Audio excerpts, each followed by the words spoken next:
Yes, in our last class, we started business valuation. I introduced you to valuation, reasons for valuation, method of valuation, and then, of course, we had illustration. Today, we are going to continue from where we stopped the last time. However, for the purpose of those that are just joining the class for valuation for the first time, we said that valuation represents the process of determining the economic worth of a business or of a company's share, and that there are several reasons for carrying out valuation. Number one is for the purpose of merger and acquisition. When two businesses are coming together to become one, or when an entity acquires controlling interest in another entity, so there will be need to value the individual business. All right. So you carry out valuation for the purpose of valuation. Two, when a company is going for stock exchange listing, a limited liability company, for example, may want to go public, right? Therefore, you need to determine the value of the company's share. So we also carry out valuation for the purpose of stock exchange listing. Number three, we said that valuation can be carried out for the purpose of litigation. Litigation can arise between companies, all right, between companies or company and contractor or principal and agents.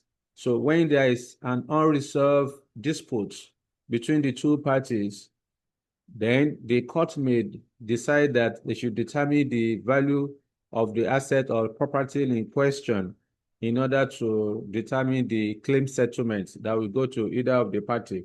All right. So when there's litigation, we also carry out valuation. Next, we also carry out valuation for the purpose of liquidation.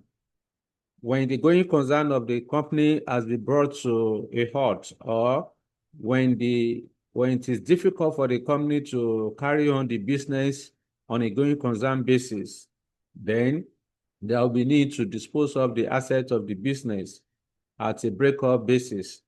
Therefore, you want to know before the asset is being sold, because when you sell the assets, the proceeds therefrom will be used to settle the creditors. All right. So before the asset is being sold, you need to determine the value so that the seller company will be able to know how much they should sell each individual asset of the business. All right. So these are some of the, of course, another one is if for loan facility, if a company wants to source for loan for the purpose of the business, right? So your lender or your bank may request that they want to know the value of your business that can support the loan that that they are seeking. All right. So there are several reasons for carrying out valuation, but these are some of them we discussed last time. All right. Then thereafter, we move to discussing the methods of valuation. I gave you that specifically that there are three methods. There are several methods, but we group some of them into three. We have asset-based approach, income-based approach, and also discounted cash flow-based approach. Under the asset-based approach, we said it can be categorized into three or four. Okay, the book value basis, the replacement value basis, realizable value basis, as well as the liquidation or breakup basis. And we said that the value of a business using asset-based approach represents its net assets.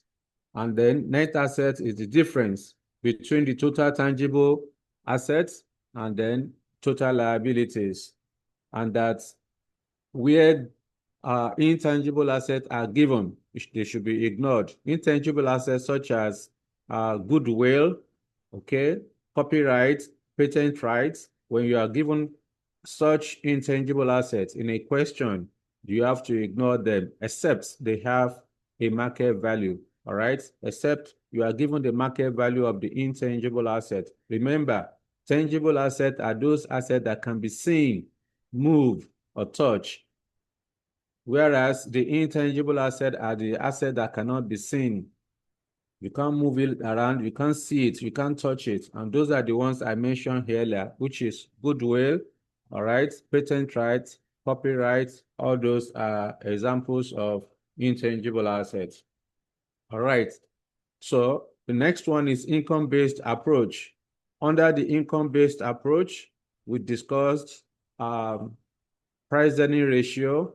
We also discussed dividend yield basis as well as earnings yield basis. Under the price-earning ratio, we said that the value of a business is determined by multiplying price-earning ratio with the earnings of the business. All right, and price-earning ratio can be used by any company, provided the company has a profitable history, which simply means that any company, any loss-making company will not be able to use price-earning ratio for the purpose of valuation. Okay, and we said that only a quoted company will have price-earning ratio, which means that if you want to value a limited liability company which is not listed on stock exchange, it will be difficult to use price-earning ratio for the purpose of valuation. Therefore, what are you supposed to do? In this situation, the most important thing to do is to look for a comparable quoted company that has a PE ratio. You then adjust the PE ratio of a listed company downwardly between the ratio of 10% and 50%, depending on the perceived risk associated with an unquoted company. All right. So that is basically what you need to do as far as price-earning ratio is concerned. Just multiply PE ratio with the earnings. And I said earnings is the same thing as profit after tax. All right. So that will give you the value of the business. The most challenging thing for ICAN exam using PE ratio is the fact that your ability to be able to interpret the scenario, because it is not just about price-earning ratio. Sorry, it's not just about earnings or profit after tax. You are going to make adjustment to that profit after tax. So your ability to be able to provide that revised earnings or adjusted earnings correctly is the main thing there. All right, that's the main thing. Okay, because it's very simple. You can easily see the price-earning ratio. If it is not given to you, you calculate it. It's always very straightforward. Price-earning ratio is the ratio of share price to earnings per share. All right. So, or if you want to use total, market capitalization divided by earnings will give you the price-earning ratio. However, after that, we'll move to discussing the dividend yield basis.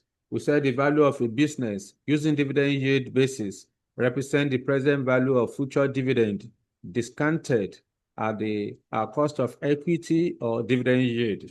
All right. So I gave you two different formulas that you can use to calculate market value of a business using dividend yield basis, depending on whether or not there is growth in dividend. All right. It's just the ratio. Market value is the ratio of dividend to dividend yield or cost of equity. All right. Then the last one, which we also discussed under the income-based approach, is the earnings yield basis, which is similar to dividend yield. We said the value of a business using earnings yield basis will represent the present value of future earnings, all right, discounted at the rate of return on equity or earnings yield, okay? And also, it's simply the ratio, market value of a company using earnings yield basis is the ratio of earnings to earnings yield or rate of return on equity. Okay, depending on whether or not there is growth in earnings. Then lastly, we discuss discounted cash flow based approach. Under the discounted cash flow based approach, we said it is the most sophisticated method of valuation because it involves a lot of assumptions. Okay, it involves a lot of assumptions when carrying out the valuation. Okay, so the discounted cash flow based approach relies heavily on the use of a free cash flow for the purpose of valuation. And we say free cash flow is the cash flow available for distribution to providers of capital, including the equity holders and then the debt holders, after considering all cash outgoings, that is, after making payments for operating costs and capital expenditure required to support the business operation. And we said there are two types of free cash flow. We have free cash flow to the firm and the free cash flow to equity. The first one, which is free cash flow to the firm, is the cash flow available for distribution to the to equity holders and then the debt holders, and it is useful for determining corporate value or enterprise value. Okay, we use free cash flow to the firm to determine enterprise value. When you want to determine the value of a company, then we can use free cash flow to the firm to do that. When you determine the free cash flow to the firm, it will be distributed.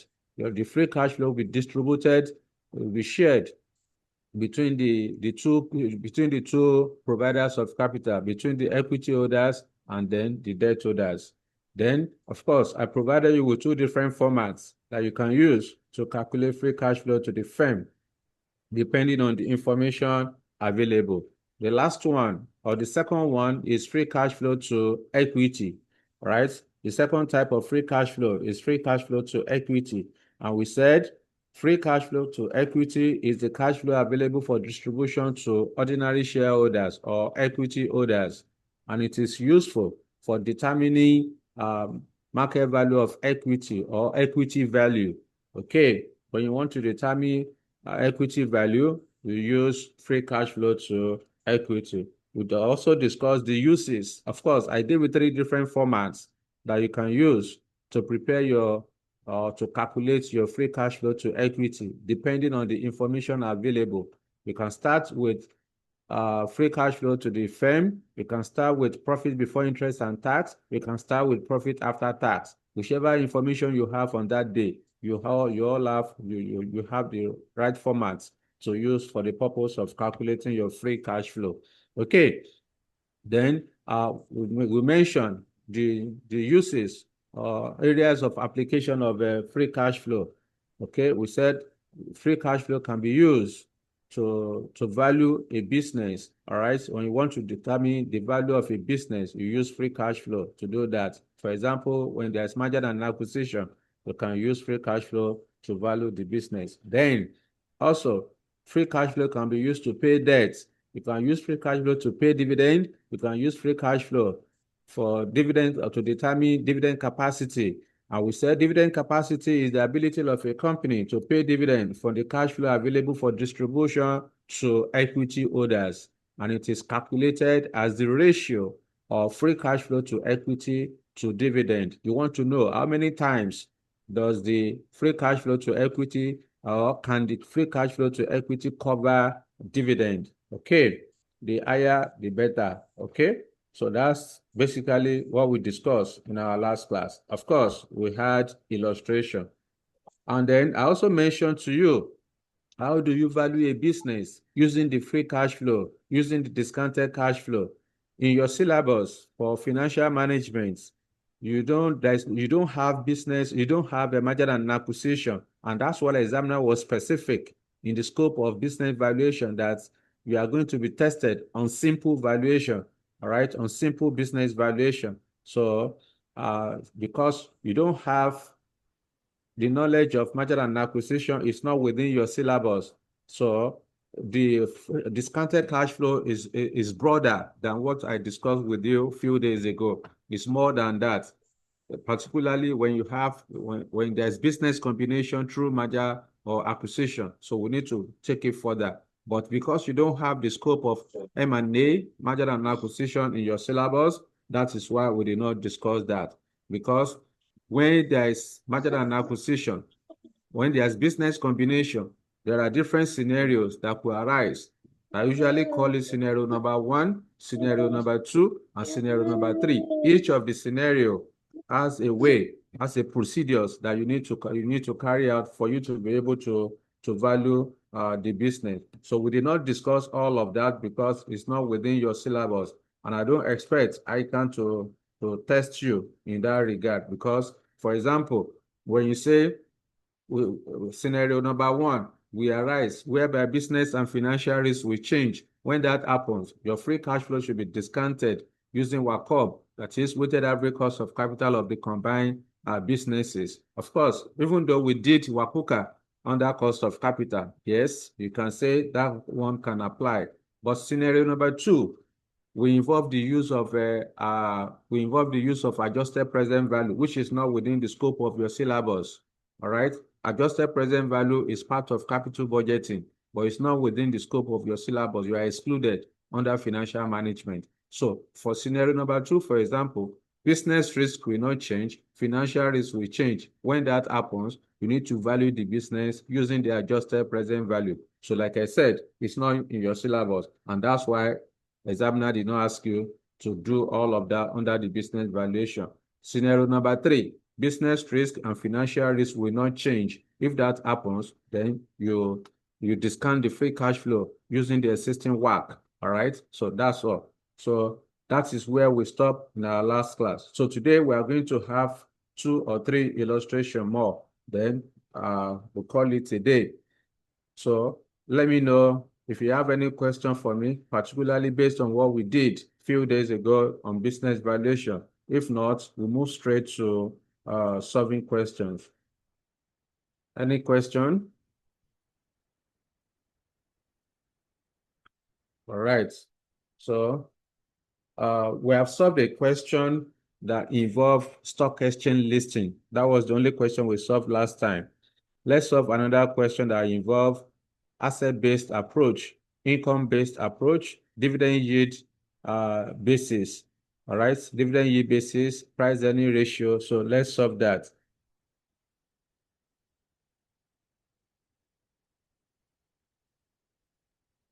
So go to page 123. Page 123, illustration number 2. Let's start from there. Page 122, illustration number 2. Page 122, illustration number 2. All right. Let me look for, yes. Who will help us to read it? Who will help us quickly? Yes. I need a volunteer. I don't want to mention name. Who is helping us? Okay. Good evening. Thank you, Larry. Right. Yes. The entire share capital of Wazobia Limited, an unlisted company, is held by the 3 directors of the company, Chief Oyemesi Balogun and Akogun. They have decided to sell their shares in order to complete a divestment proposal agreed with management, and as such wish to know the likely value of the shares before approaching prospective buyers. Should they fail to get buyers for the shares, the company will go into liquidation. The following information is provided in respect of the company. Statement of financial position of Wazobia Limited as at 31st December 2011. Not current assets here. Extract from the published statement of profit or loss and other comprehensive income for the last 3 years are the following. Now, it was discovered that inventories were overvalued at the end of 2008 by 600,000 naira. The directors have increased their remuneration in order to reduce the company's tax liability. A realistic charge for services rendered would be 1,875,000 naira. The equipment is old and it is in need of replacement. The annual depreciation based on current replacement cost is in the region of 3 million naira. C. Each of the directors expressed different opinions on the valuation method to be adopted. To Chief Oyomesi, it is most appropriate to value the shares on the basis of price-earnings ratio. For this purpose, he argues that earnings should be defined as the average reported profit for the last 3 years after making proper charges for depreciation and directors' remuneration and correcting the error made on inventories in 2008. In his own opinion, Balogun recommends breakup basis using liquidation values as provided by experts. Akogun, on the other hand, believes that dividend yield basis used with available data obtained from two similar but listed companies where he is a shareholder. The relevant data of the two listed companies are engaged in similar line of business as Wasobia Limited are as follows. That's dividend yield price earnings. Figures obtained from experts for items appearing in the statement of financial position of Wazobia Limited as at 31st December 2011 are stated below. You're required to compute the value for the entire share capital of Wazobia Limited using price earnings basis with earnings computed on the basis proposed by Chief Oyomesi. 2. Liquidation breakup basis. 3. Replacement value basis. And 4. Dividend yield basis. Note, assume you're making the evaluation as at 31st December 2011. Ignore taxation and liquidation costs. Show all workings. And identify any two limitations associated with each of the methods above. All right. Thank you, Larry. So that is the question. An examiner wants you to compute the value of the entire share capital of Wazobia Limited using price earning ratio, liquidation basis, replacement value basis, and then dividend yield basis. 4 different methods. Of course, the methods can be subdivided into asset-based approach and also income-based approach. But that notwithstanding, we want to determine the value of Wazobia. Wazobia is a limited liability company, which means that the company is not quoted on stock exchange. So you have to use price earning ratio. Remember, when you are valuing a business using price earning ratio, when you are valuing unquoted company using price earning ratio, you are supposed to borrow the price earning ratio of a comparable quoted company, because a limited liability company does not have a price earning ratio. Therefore, that's why you have to borrow the P/E ratio of a comparable quoted company operating in the same industry. However, you cannot use the exact P/E ratio of a quoted company for an unquoted company, because an unquoted company is more risky relative to a listed company. And that's why you have to adjust for the perceived risk associated with a limited liability company between the ratio of 10 and 50. At this point, all the students cannot have the same answer, except examiner is specific, okay? Because as a student, I can assume 10% to be the perceived risk, which means I'm going to apply 90% on the P/E ratio. Another student can apply, can say that 15% is the perceived risk associated with Wazobia, for example, which means we are supposed to apply 85% on the P/E ratio. Another student can be so aggressive to say that, okay, 30% is the risk associated with Wazobia. Therefore, we need to apply 70%. So, depending on the perceived risk, every individual candidate may have different answer for the P/E ratio, except if examiner is specific, telling you that your adjustment should be based on this. All right. So that's what we need to do. In this case now, to solve this particular question, I will go to the scenario. I want to use price earning ratio. That's the first requirement. I want to use price earning ratio. And I know that the value of a business is computed by multiplying P/E ratio with earnings. So in the question, the examiner has told us that there are some the management of Wazobia has been creative for some time. they carry out some kind of earnings management. So we are told that in 2008, inventory were overvalued by 600,000 naira. You know, in your profit or loss accounts, the top line item is your revenue. From your revenue, you deduct the direct cost. You have gross profit. So inside your cost of goods sold is where you have your inventory. So if you overvalue your inventory, that means you overcharge your inventory. So your expenses, your direct costs will go up. Your profits will be low. That's the implication. So you are going, if your profit is low, your tax will also be low.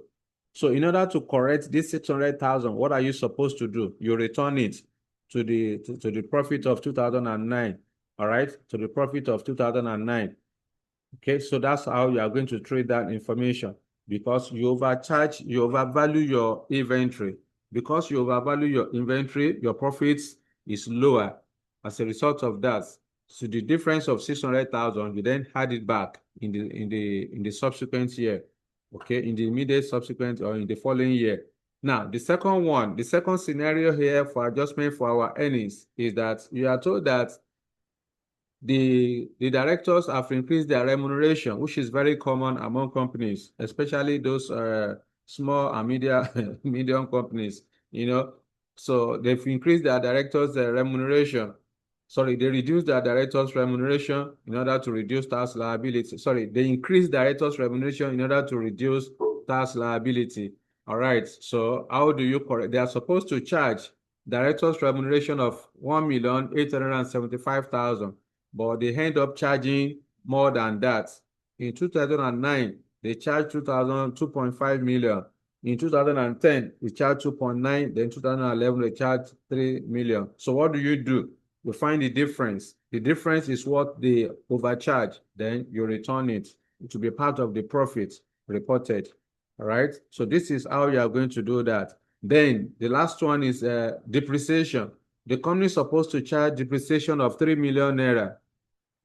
They end up charging lower depreciation. If your depreciation is part of your operating cost. So depreciation is embedded in your operating cost. So if you undercharge your depreciation, your profit will be higher. If your profit is higher, your tax liability will also be high. So in order to correct this, you need to deduct the undercharge depreciation value. So you deduct it. So that's what you are going to do in that one. So without wasting more time, let me quickly switch to the working note so that we can solve the question.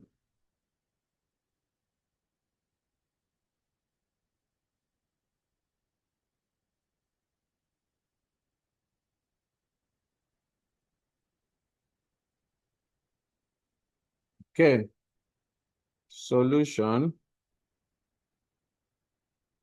So illustration 2, that's page, what page again? 1 to page 1 to 2.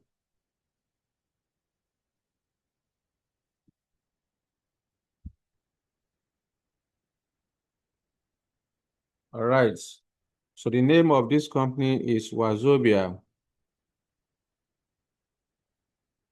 Limited. Number A,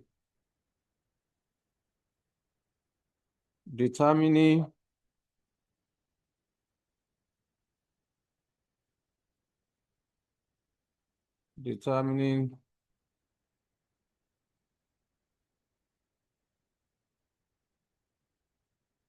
of Wazobia using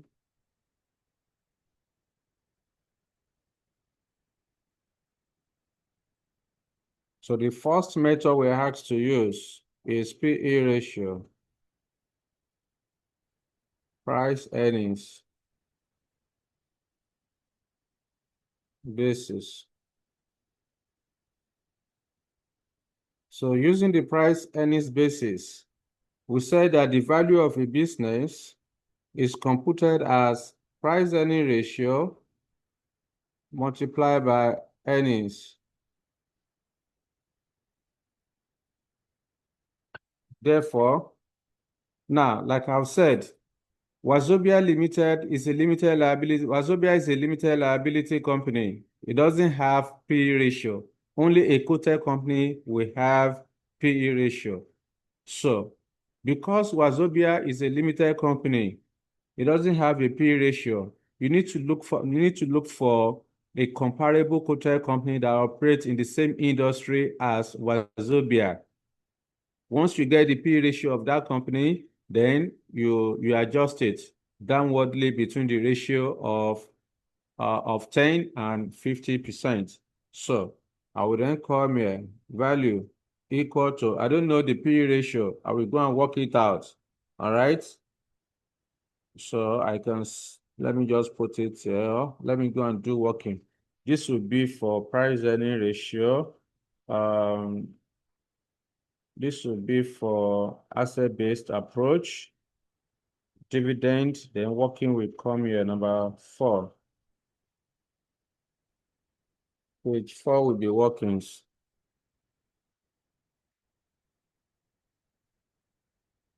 So working number 1, we want to determine our adjusted earnings.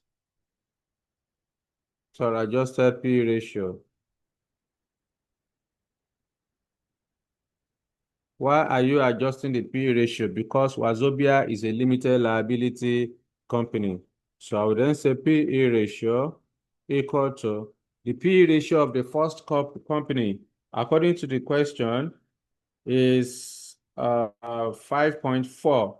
You are given 2 companies. At times, examiner may give you only 1 comparable company. Just use the one comparable company, adjust it downwardly. But here we are given 2 different companies. So we are going to add the P ratio together. We find the average, then you multiply with the percentage adjustment. So I will come here 5.4 plus 6.6. There are 2 companies. So we find the average divided by 2. So here will be 12 divided by 2. The P ratio, the average P ratio in the industry is 6. So, like I said, we cannot use the exact 6 because if you use this 6 to value Wazobia, that means we are assuming that Wazobia Limited and this comparable listed company have similar business risk, which is not true. So we need to adjust. I will then come here, adjusted PE. PE ratio will then be equal to 6 multiplied by, if we can assume 10%, 15%, 20%, 21%, 40%, whatever the percentage. So you can assume anything. But what is important is that you just have to state your assumption. Here we are going to adjust for 15%. So if 15% is the perceived risk, that means we are supposed to apply 85% on the PE ratio. So here will be 85%. That is 100% of the PE ratio minus the risk of 15%. That's what gives us the 85%. So what do we have here? 6 multiplied by 0.85. 5.1. 5.1. So here is 5.1. That's what we are going to use. That's not all. We need to state our assumption. Note.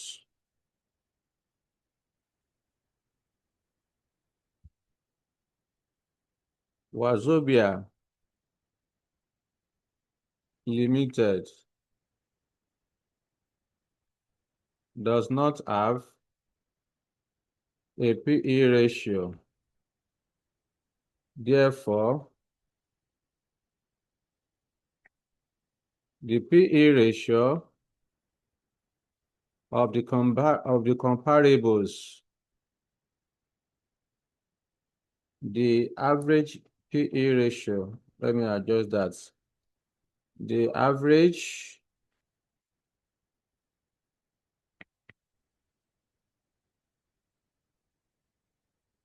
PE ratio of the comparables of 6 has been adjusted to 85% in order to account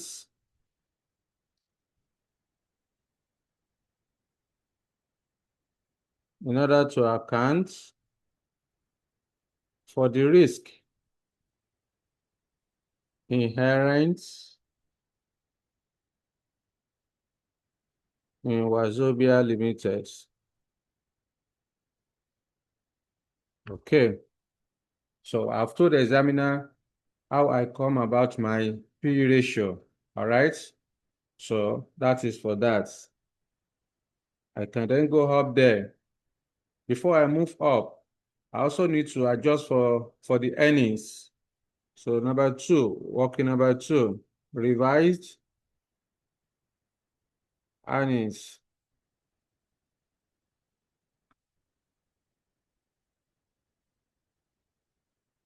Ordinarily, if not because of the fact that the company Wazobia Limited is being creative, what I need to do is to add profit for the year. Profit for the first, second, and third year, I will add it together. I will divide it by 3 to give me average profit. I will then multiply with the P ratio of 5.1. That's what I'm supposed to do. But we can't do that alone because there are some adjustments we need to make. So I will then come here. The first year, according to the question, is 2009, followed by 2010, then 2011. Then I will have total.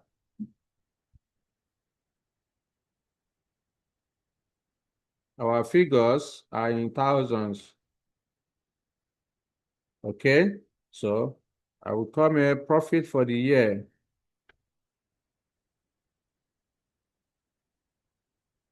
According to the question, what's the profit for 2009? 2,150. 2,150. No. 3,250, sorry. 3,250. 2010, what's the profit? 3,600. 36. 4,175. 4,175. Add it up. What do we have?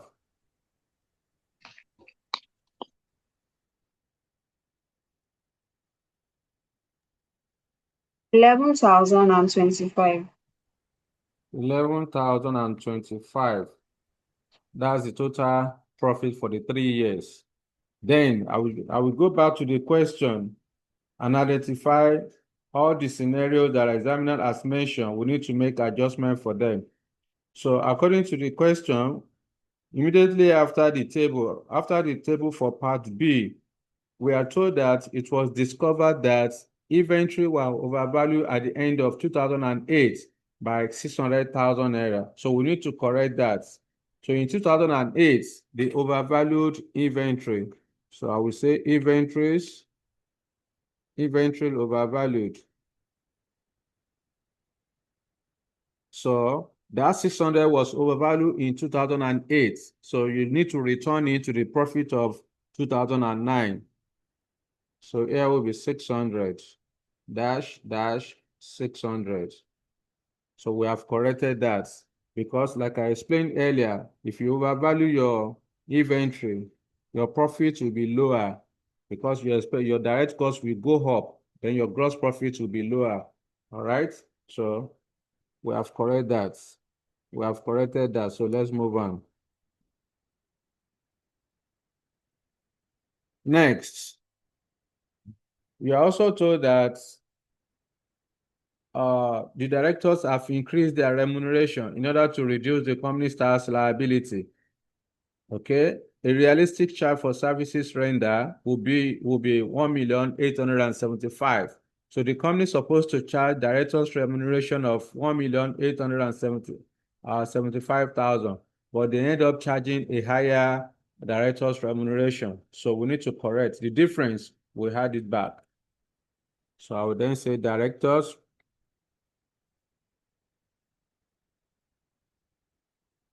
remuneration. I will shorten it. So in 2009, they charged 2.5 million, 2,500 instead of 1,875,000. So what's the difference between 25 and 1875?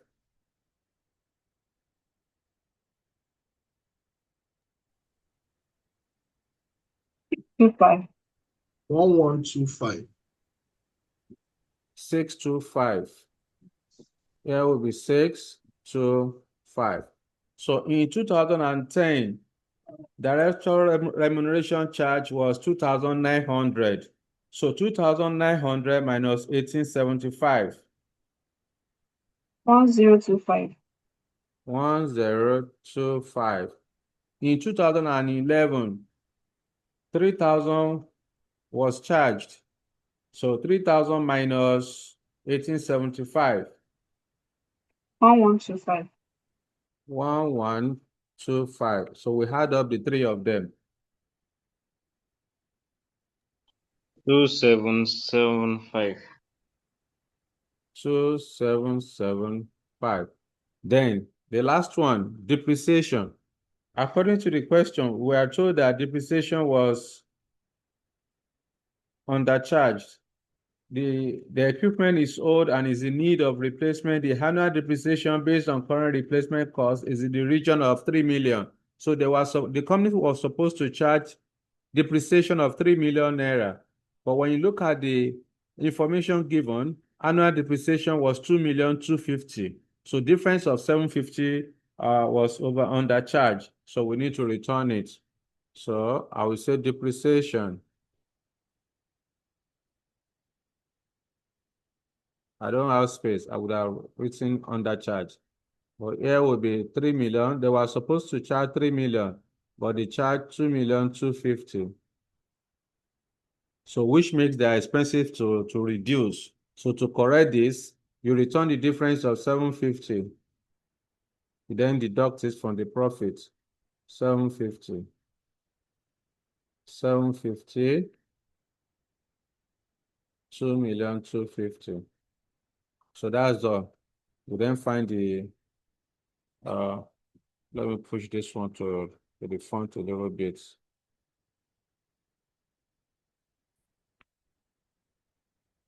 Three 250, 600, 625, 750.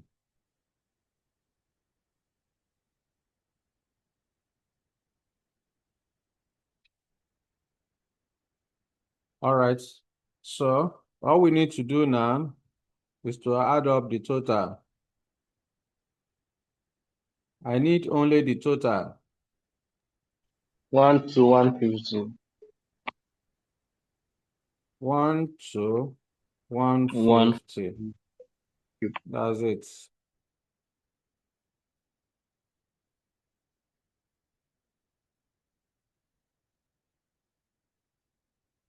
If we do for others, for other years, no problem. But I only need the total. So in this case, I need to find average earnings. I will then say average earnings equal to the total earnings of 12,150 divided by 3 years. So that will give us 4050, right? Yeah, right.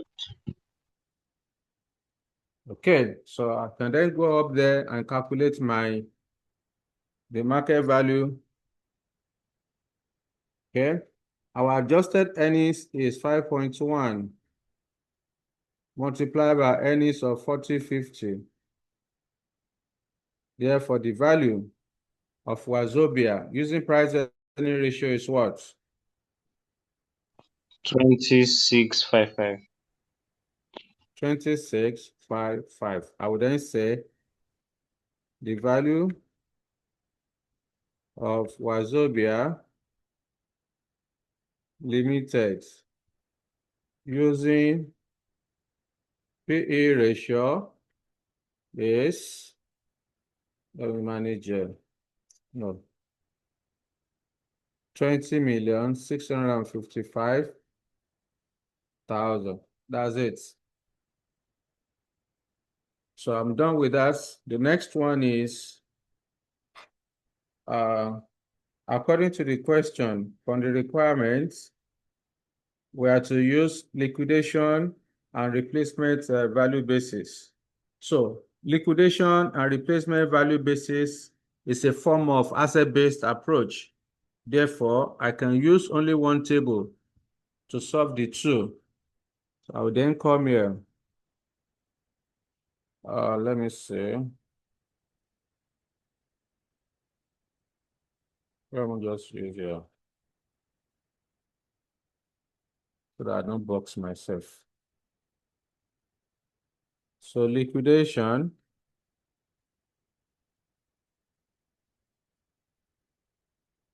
and replacement.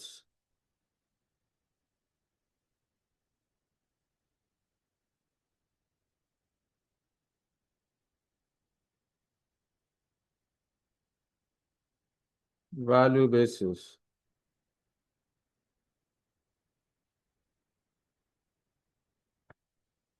So instead of me to create two different tables, it's a waste of time. You can use only one. I will then come here, liquidation,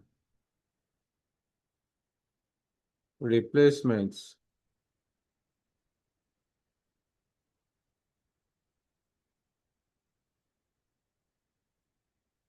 Our figures are in thousands. So remember, under asset-based approach, we said that the value of a business represents its net assets. And net assets is the difference between total tangible assets and total liability. Now, I will go to the balance sheet of Wazobia. What is the first asset?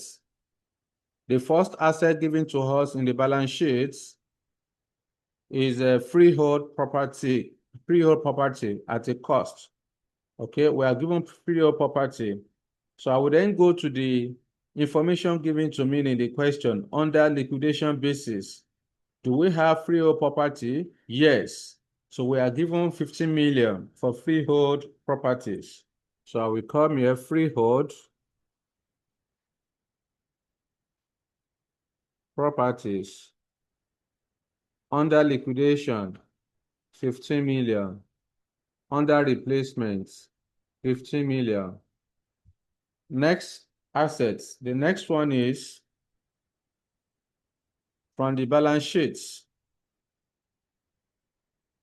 From the balance sheet, the next asset is equipment.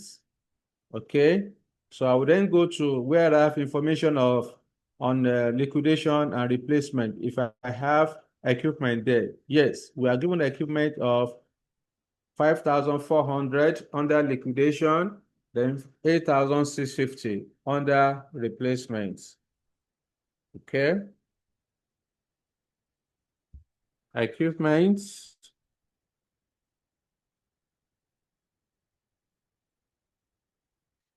5,400, 8,650. Any asset that you are not given value for under liquidation and replacement, you are going to use the book value. So the next one from the balance sheets after equipment is inventories. So under liquidation, inventories is 8,000. Under replacement, 4,350. 8,000, 4,350. This is inventories. So any other assets, since we don't have other assets again under liquidation and replacement, so you are going to use the assets you have, you are going to use the book value. So I will go back to the question. In the balance sheets, I also have account receivable. I also have cash equivalent, that is bank. Therefore, I will use the book value, which is 4825 and then 650. Accounts receivable.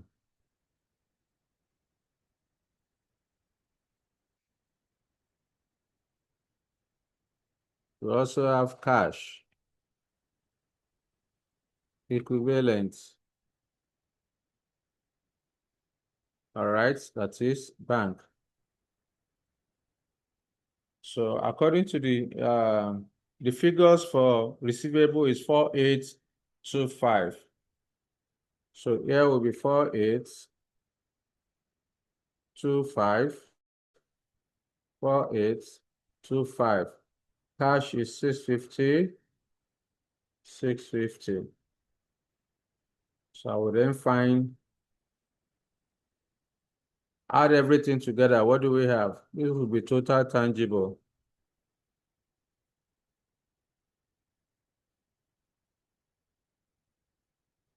What's the total?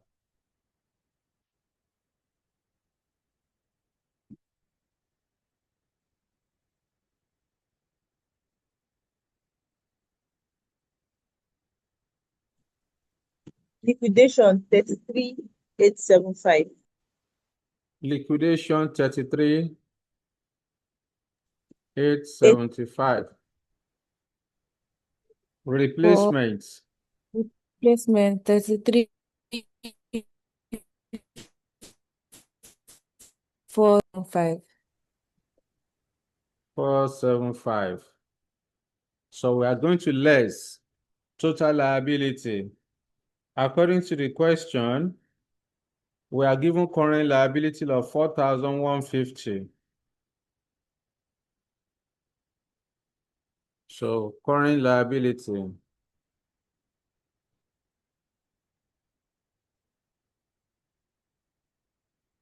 $4,150.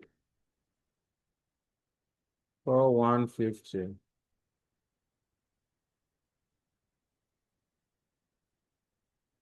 So find me the difference.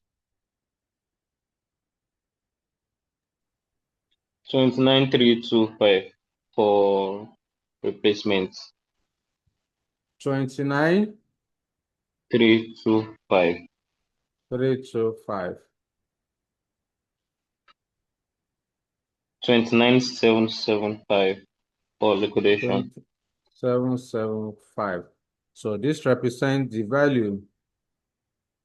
That represents Sorry, the value of, pardon? it's 29,725. 25. Yeah. All right. So this represents the value of Wazobia. All right. So I will then come here. Number 2. The value of Wazobia Limited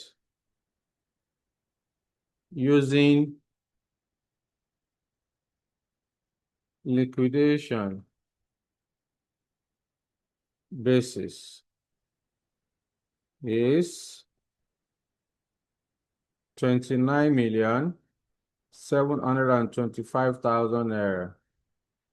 Number 3, the valuation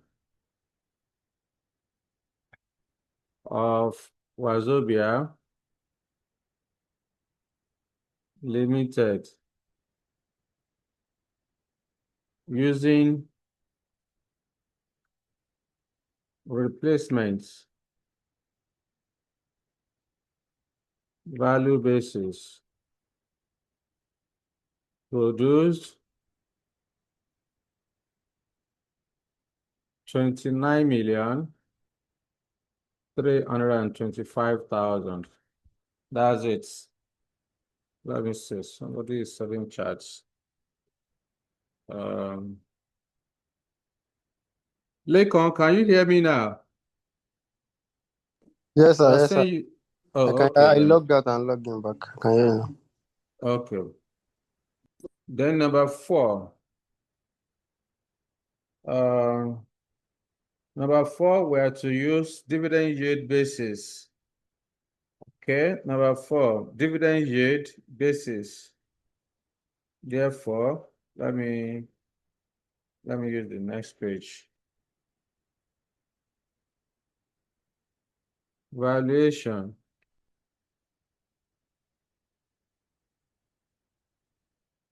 Well, let me just say dividend yield basis.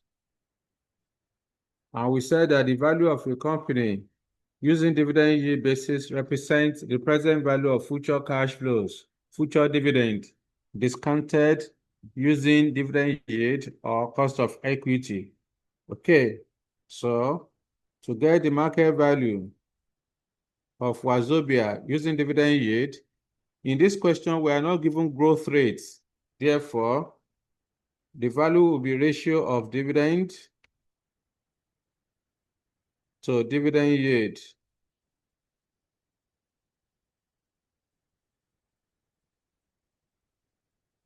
Okay, so value will then be equal to, I will go to the question.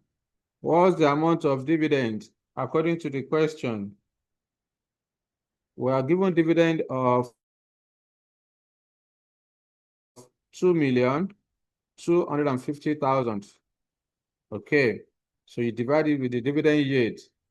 We don't have the dividend yield of Wazobia. Therefore, at times, examiner will give you the information to calculate dividend yield, or examiner will just give to you dividend yield directly. But in the question, we are not given, but we are given information of the comparable, dividend yield of the comparable. So we need to go and calculate average dividend yield. So I will then come here, working number 3. Dividend yield.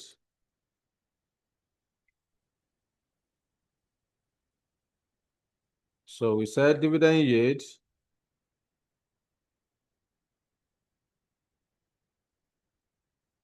we are given dividend yield of the first company to be equal to 9%. Dividend yield of the second company is equal to 11%. So here will be 9 plus 11, then divided by 2. 20 divided by 2 equal to 10%. So I will then go up there. Dividend yield is 10%, 0.10. So this will give us total value of 22,500,000. So I would then say the value of Wazobia Limited using dividend yield is 22,500,000. That's it. It's not difficult. You just have to know what you are doing. So in the B part of the question, you have to identify 2 limitations associated with each of the methods. Just think about any limitation associated with price earning ratio. All right, you can say price earning ratio. One of the limitations is that only a profitable company can use price earning ratio, right? Which means that a loss-making company cannot use price earning ratio. Okay, then number 2, under the PE ratio, we can also talk about the fact that it doesn't consider time value of money. PE ratio does not consider time value of money. No discounting. Any method that does not have discounting will not consider time value of money. So that's 2. Then the second one, which is liquidation. Liquidation, it will be difficult to get the breakup value for the company's assets. Okay. Then number 2, it doesn't consider time value of money. The same thing applies to replacement basis. Replacement basis does not consider time value of money, and also we cannot, it will be difficult to get the exact amount, the exact amount or the current market price of all the assets. Okay. Then the dividend yield. So just mention 2, and we are good to go. I think I have about 4 or 5 of them each in the golden book. But let me see. So let's have one more. Let's have 1 or 2 more illustration on this so that we can close the class. Now, there is a particular question. The reason why I would love to solve it is because of the fact that examiner was asking you to determine maximum price to pay. All right. So how do you determine maximum price to pay? So that is the reason why I would love to solve the question. So let's have another illustration. So go to your material, illustration number 1. Okay, let's have this illustration number 1. Yes, who is helping us to read it?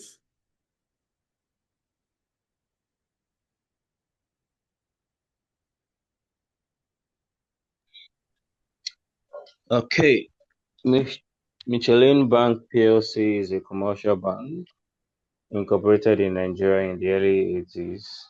The head office of the bank is situated in Lagos, and it has a network of branches in all the states of the Federation. The objectives of Michelin Bank PLC are maximization of shareholders' wealth and provision of efficient retail and corporate banking services to its individual and corporate customers. These have been achieved over the past years. Recently, the federal government, through the Central Bank of Nigeria, revised the minimum capital of banks. This condition was to be met by all banks 31st latest December 2005. This forced all the banks to offer to members of the public their ordinary shares for subscription. Michelin Bank PLC, in line with this directive, offered its shares to the public. However, it only succeeded in increasing its capital base substantially, although this still falls below the required amount. The only option that is open to Michelin Bank PLC, if it wants to remain in business, is to amalgamate with another bank with good track record. The bank which comes to mind is Dollop Bank PLC, which incidentally managed to increase its capital base to 10 billion naira. The board of Michelin Bank PLC is considering making an offer to Dunlop Bank PLC. The offer is to take the form of merger on a share-for-share exchange basis. The new bank to be formed is to be called Bank PLC.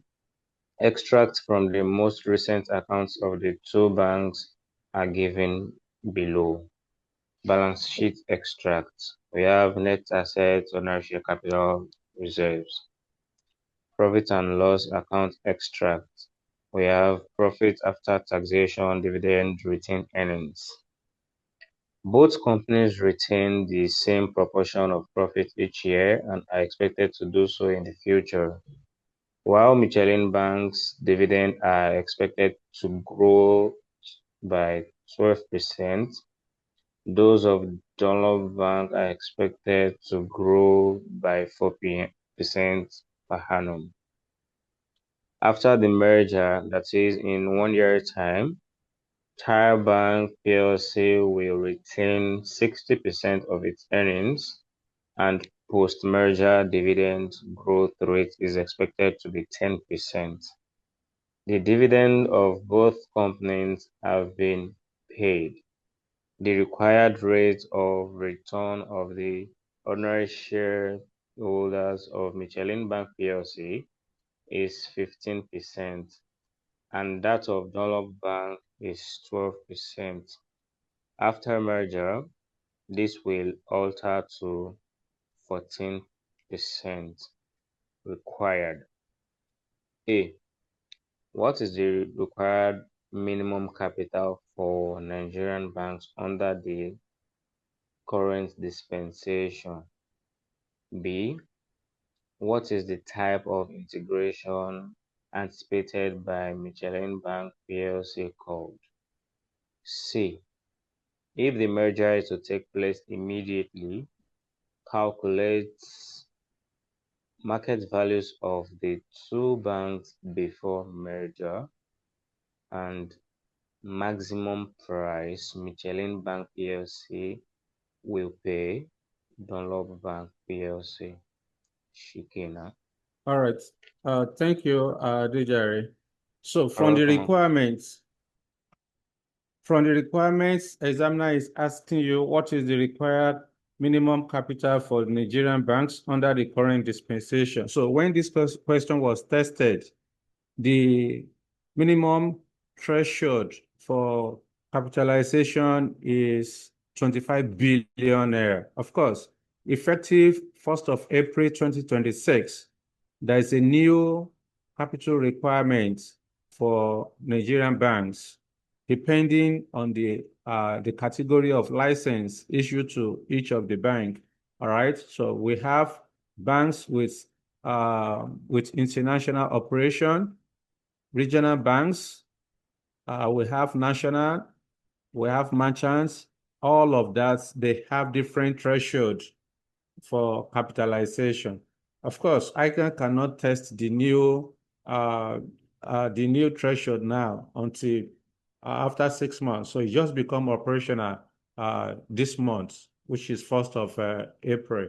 So hopefully, as we in the future, I'm very sure, just like ICAN tested this one. So when in this particular question, so it is possible that in the future, ICAN may also test such.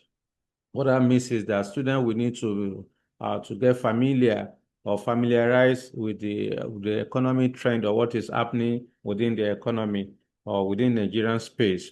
All right. So, but ICAN cannot test that now. It's too early. Okay. So, like I said, in this particular period, the minimum required capital is 25 billion naira. Then number B, what is the type of integration anticipated by Michelin Bank PLC called? Michelin Bank and Dunlop Bank, they are in the same industry. So when two similar companies operating in the same industry merge together, that is called horizontal integration. That is horizontal integration. Okay, but when, for example, if a manufacturing company merge with its suppliers of raw material, that is called vertical integration. Okay, when a manufacturing company merge with a supplier of his products, all right, it is called vertical integration. They are not in the same industry. All right, so that is vertical. When two companies operating in the same industry merge together, it is called horizontal integration. Okay, then number C. If the merger is to take place immediately, then calculate market value of the two banks before merger. So how do you determine market value? I will go to the question, what information do I have? Because I can calculate market value in different ways. I can use cash flow to calculate market value. I can use dividend yield. I can use any yield basis to calculate my market value. So according to the question, when you look at the information given to us, particularly information on profits and loss accounts, so we have profit after tax. Profit after tax is the same thing as earnings, all right? So we're also given dividend. So I can either use profit after tax All right, I can use profit after tax to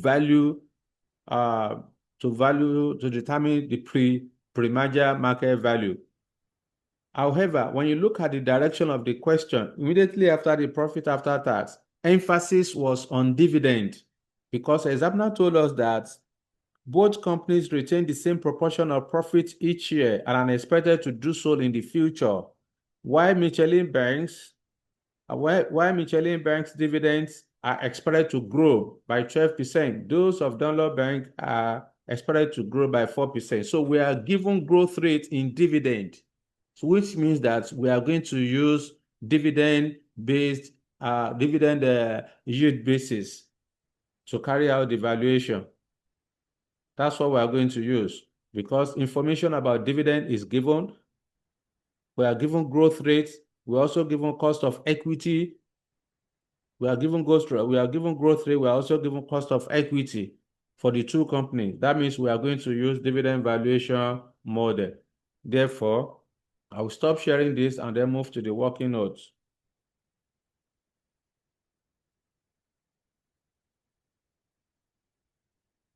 Okay.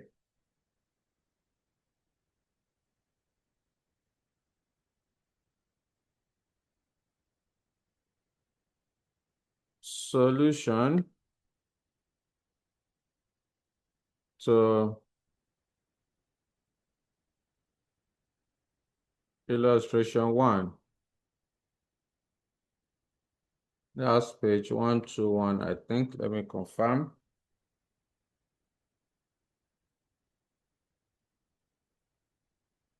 Page 122.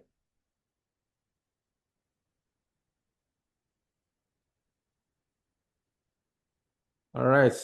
The name of the predator is Michelin.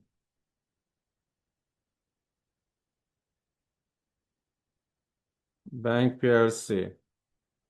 Requirement number C. Okay. So I'm not going to put the answer for requirements A and B. Like I mentioned, okay, I can just do for B. All right, I can just do for B. Or I'll just say minimum requirements. Capital requirements is 25 billion. Billionaire. Then number B, examiner is asking you what kind of integration, because Michelin and Dunlop banks are in the same industry. That is horizontal integration. I'll just say horizontal.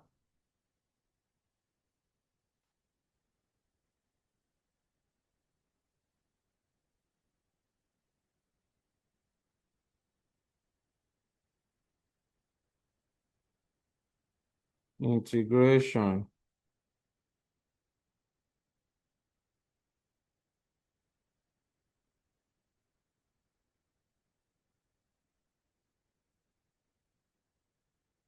Okay. The number C, calculating number C1, C Roman figure 1, or just say C1. Calculating, examiner is asking us to calculate market value before the merger. So that is called pre-merger market value. So I will say calculating pre-merger market value.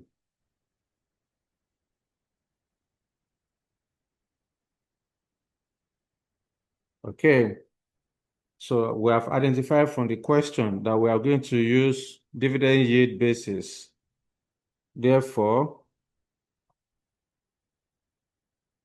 I can just, for the purpose of your information, I will say dividend yield basis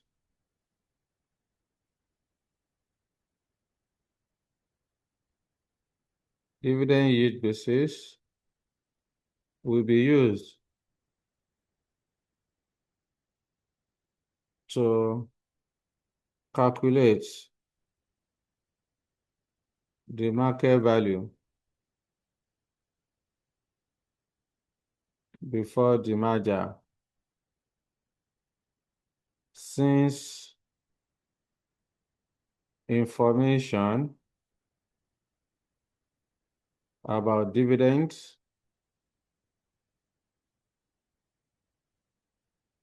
and growth rates, since information about dividends, growth rates, and cost of equity are given. Okay, so that's why we are using. On the day of your exam, no need to be writing all of this story. Just go straight to the point. Okay, therefore, using dividend yield basis, market value of a company is computed as dividend. We are given growth rate, so it will be dividend multiplied by 1 plus growth rate divided by cost of equity.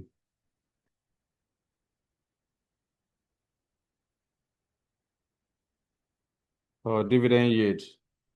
Okay. So I will then calculate for Michelin. What is market value of Michelin? I will go straight to the question to go and pick the dividend of Michelin. According to the question, Michelin has a dividend of 1,080,000,000 naira. Okay. So here is 1,080 multiplied by what is the growth rate of Michelin? According to the question, we are told that Michelin bank's dividend are expected to grow by 12%. Then Dollar banks will grow by 4%. So here is 12%. 1 plus 12% will give us 1.12 divided by cost of equity of Michelin. According to the question, we are told that the required rate of return of ordinary shareholders of Michelin Bank is 15%, and that of Dunlop is 12%. So cost of equity of Michelin Bank is 15%. So I will then come here. Sorry, I did not put minus G. Let me write this. Cost of equity, or just simply put KE.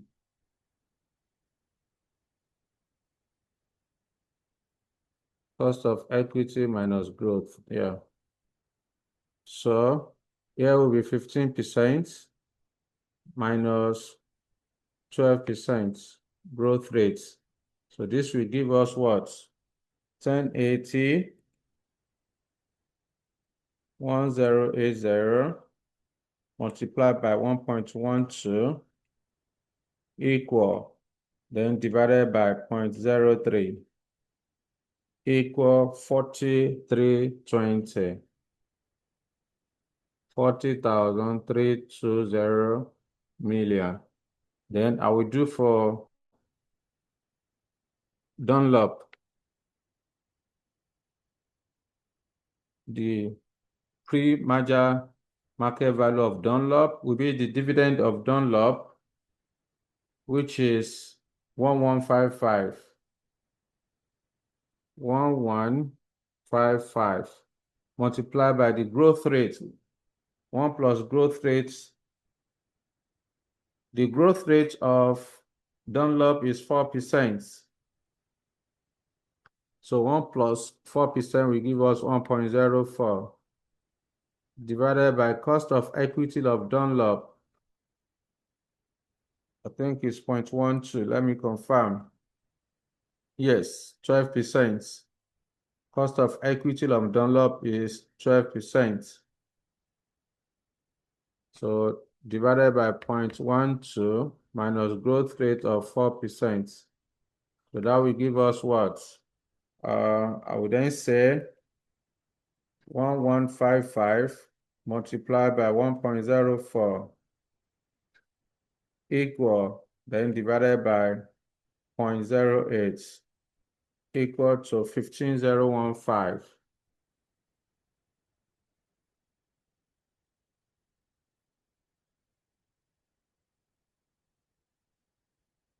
Million. So this is the market value of Dunlop before the merger. All right. Then number 2, we are to calculate maximum price to pay, C2.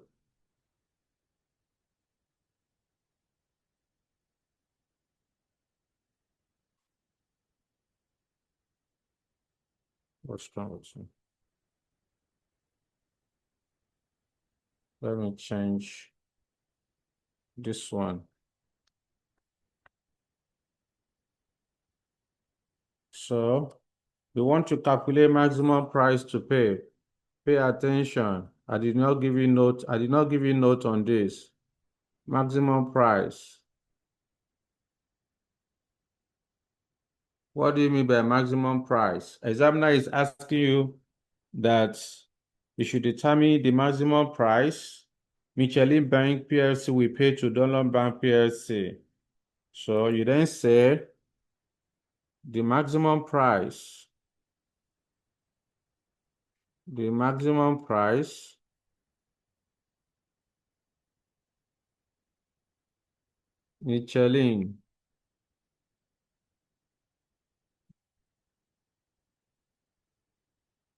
Michelin Bank PLC will pay to Dunlop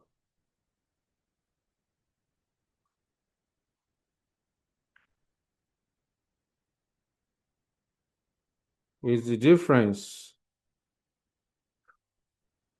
between the post-merger market value,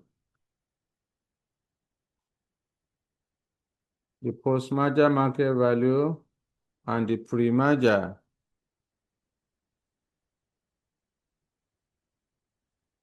market value of the predator. Predator is the company that makes the initiative, which is Michelin. All right.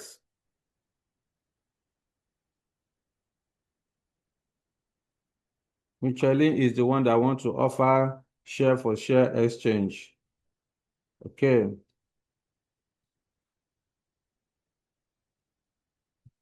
So this is shown in the calculation below.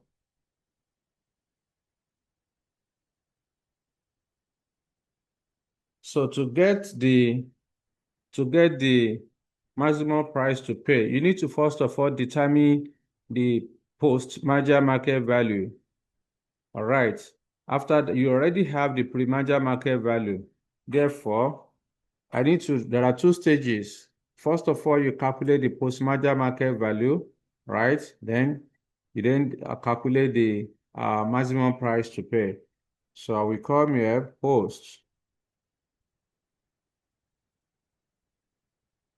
Before I could get the first thing first, to get the post-merger market value, I need to determine the post-merger dividend.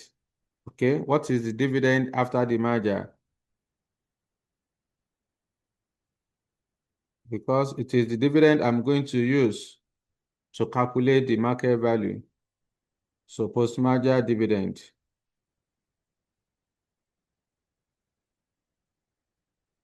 So I will then go to the question where I'm given information after the merger.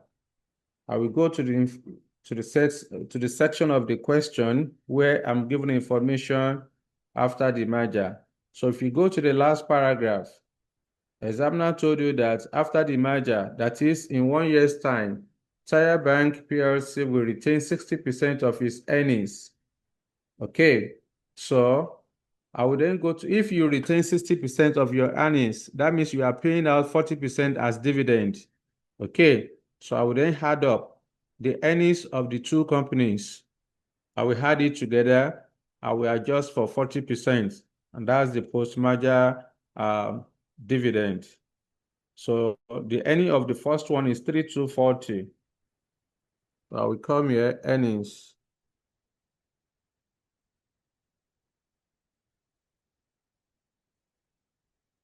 For Michelin,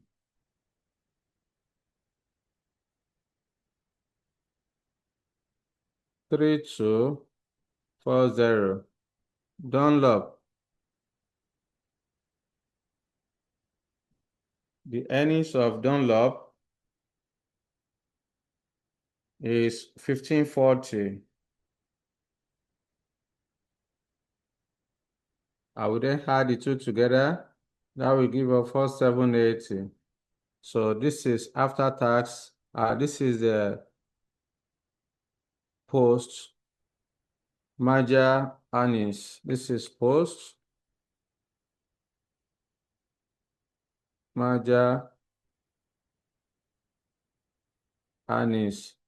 So you're now told that the company retained 60% of its total earnings. That means they paid out 40% as dividend.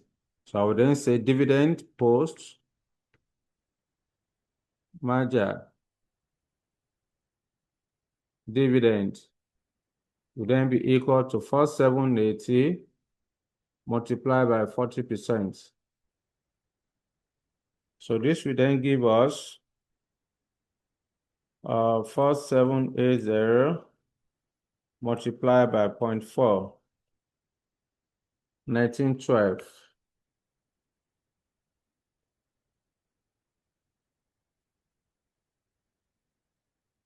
Okay. So that's the post-merger dividend. I can then calculate my post-merger market value. So post-merger market value would then be equal to, using the same formula, market value will be equal to dividend. Post-merger dividend is 1912 multiplied by 1 plus growth rate. I will go back to the question and identify growth rates after the merger. Okay. So we are told that post-merger dividend growth rate is expected to be 10%. So here, 10% plus 1, that will give us 1.10 divided by cost of equity after the merger. We're also told that the required rate of return of ordinary shareholders of Michelin, blah, blah, blah. Then after the merger, this will alter to 14%. Rate of return after the merger is 14%, which is 0.14 minus growth rate of 10%. So the market value will then be equal to 1912 multiplied by 1.1 equal, then divided by 0.04. That's 52,580. 580 million. So that's the post-merger market value. At this point, I can then determine the maximum price.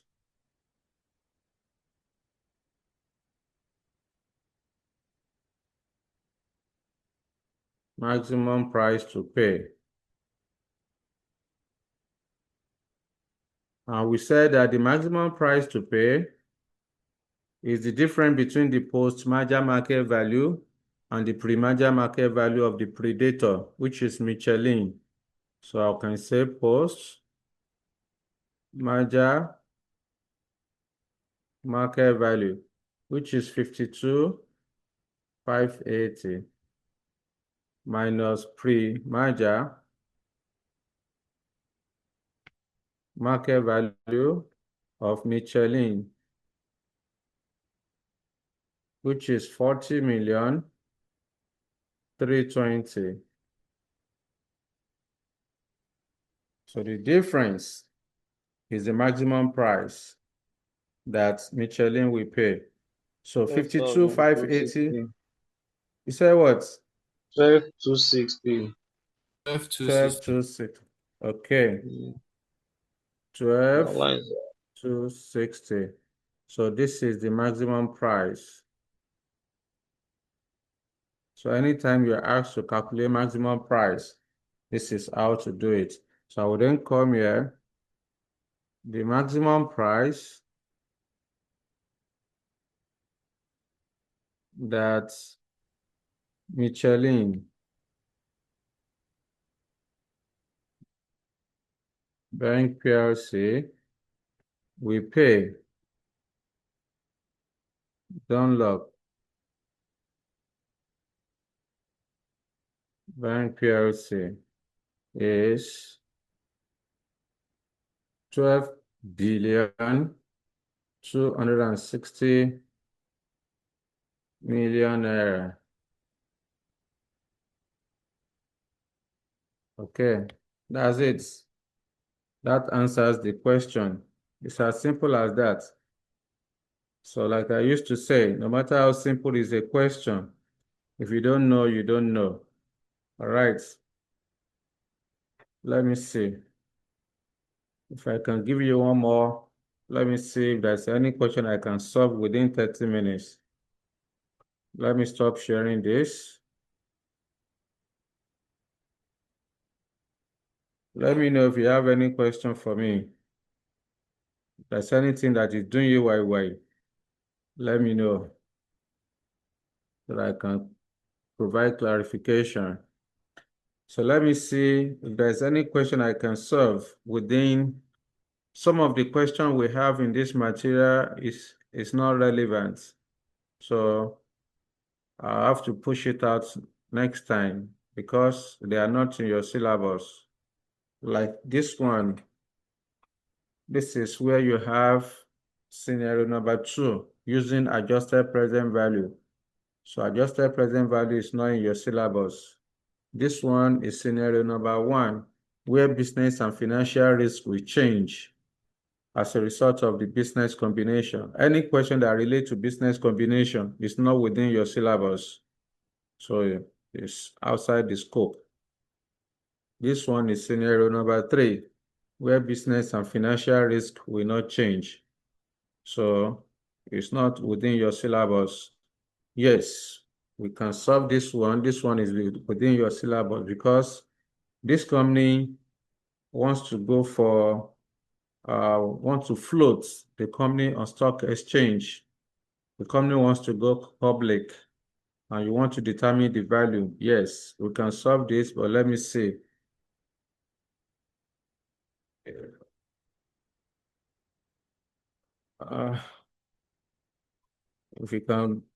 If you have patience with me, yes, we can solve it because this question will take us like between 30 to 45 minutes. So let's see. Let's solve the question. Let's go there. Yes, who is helping us? Yes, Okay. Let me, sorry, hold on, Adijare. Let me look. The first one was read by Lanre, then Adijare. Let me look for a software, a CNN, BBC caster. Any CNN in the class? I'm tired of listening to Nigerian casters, local casters. Let's go for CNN. Yes. Any CNN, BBC? they are not there, we are there. Don't fall my Let me hand read. now. Eh? Hold on. Let me Hold If on. it, Don't read. I need a CNN or BBC caster. circumstrate. I should call who? Let me even see. Francis, Yes. Francis, you are Martha one can of the do it. first. You are one of the first comers. Francis, we are read. We don't catch you Sony tonight. is a software design company Pay established 6 attention years to the sweet ago. voice. Yeah, go ahead. The company is owned by 5 directors. Since establishment, the company has developed rapidly. VT finds it difficult to obtain bank finance and relies on the long-term strategy of using internally generated funds to finance expansion. The directors are therefore giving consideration to the possibility of floating the company on the stock market.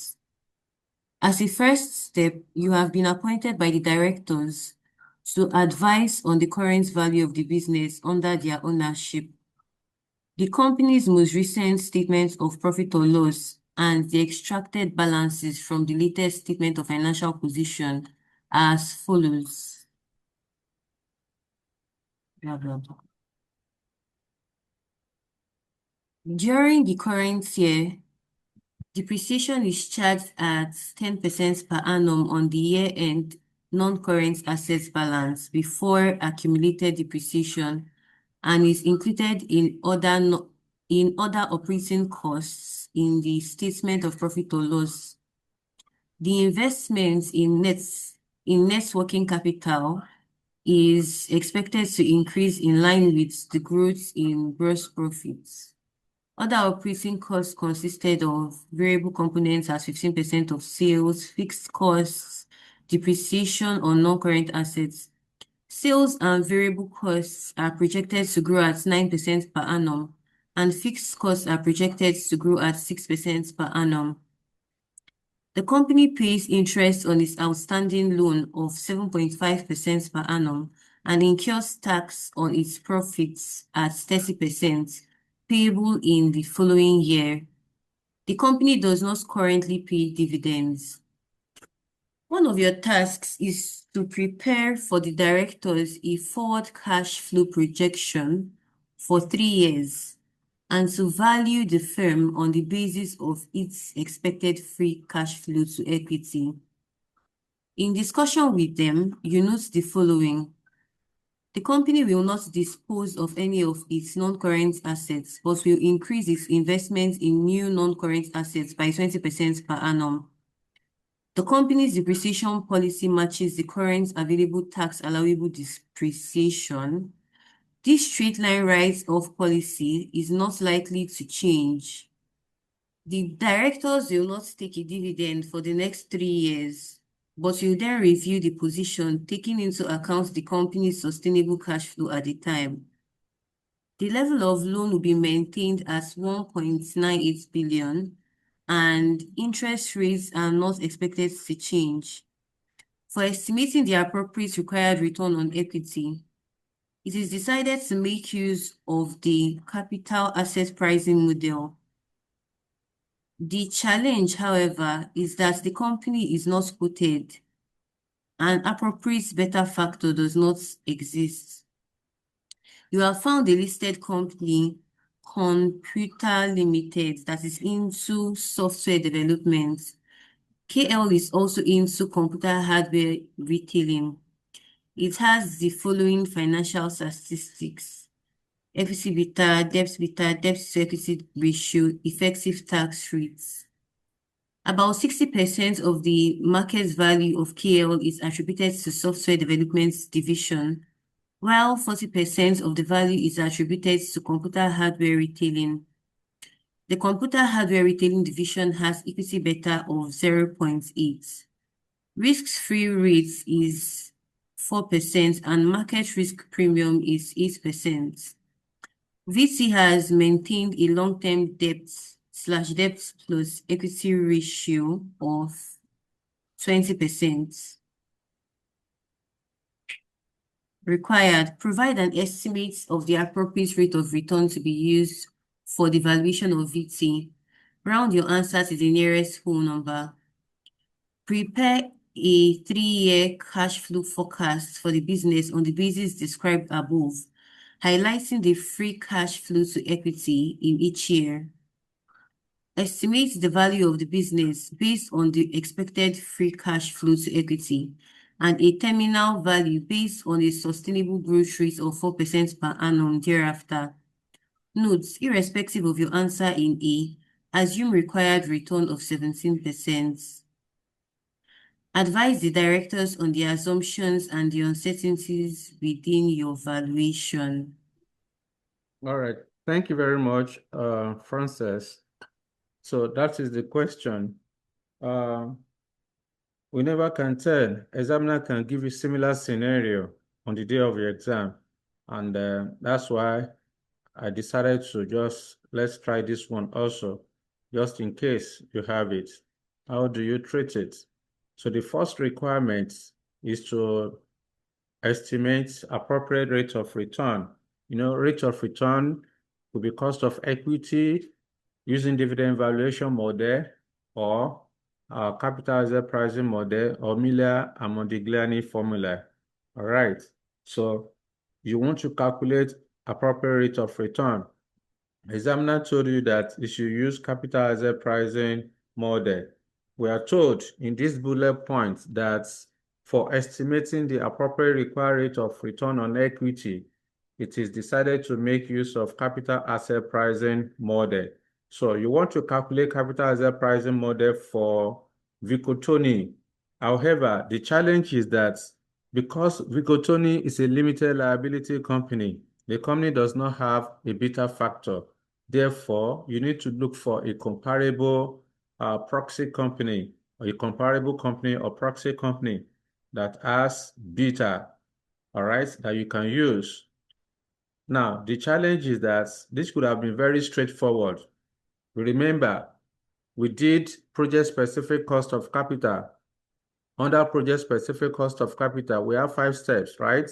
The first step is to identify the proxy beta. Step 2, you ungear the beta if it is geared. Step 3, you regear. Step 4, you cap it. Step 5, you calculate weighted average cost of capital.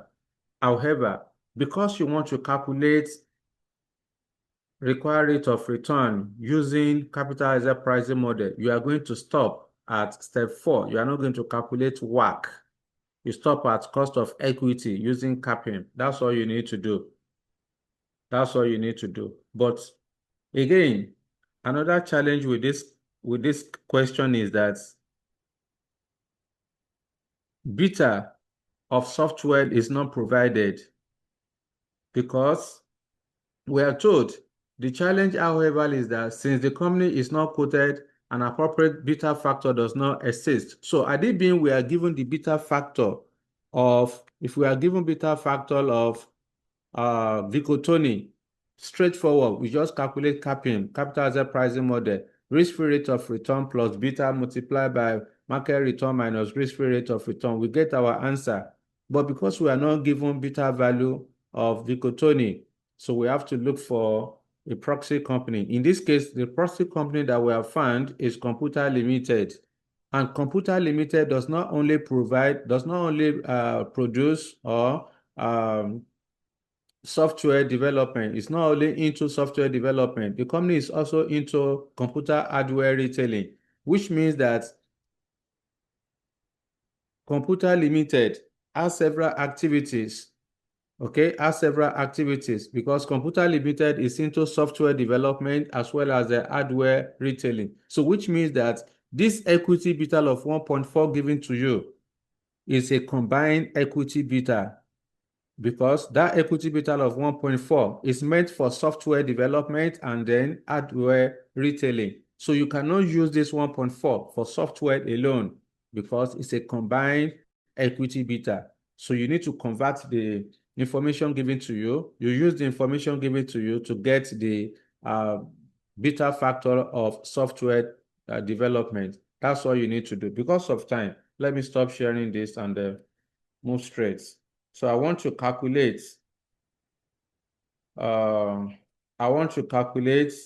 required rate of return.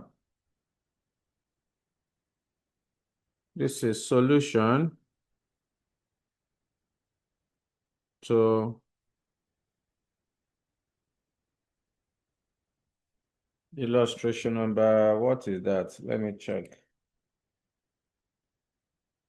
7. Thank you. Illustration number 7, page 127. 129. Okay. Illustration number 7, Page 127. The name of the company is Vicotoni Limited. So the first requirement, according to the question, we are to calculate appropriate required rate of return. I would then say calculating required, or just say rate of return. I need to waste time. Calculating rate of return using capping. Examiner wants us to use capping, capital as a pricing model. So you can just, as a further information to support, to enhance your learning, let me just let me jot down something here. Vicotoni, VT, does not have beta value. Therefore,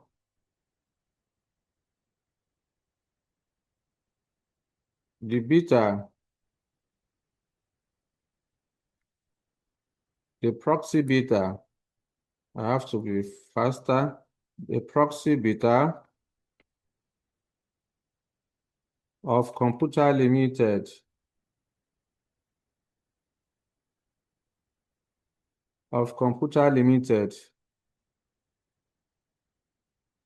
will be used to estimate the beta of software,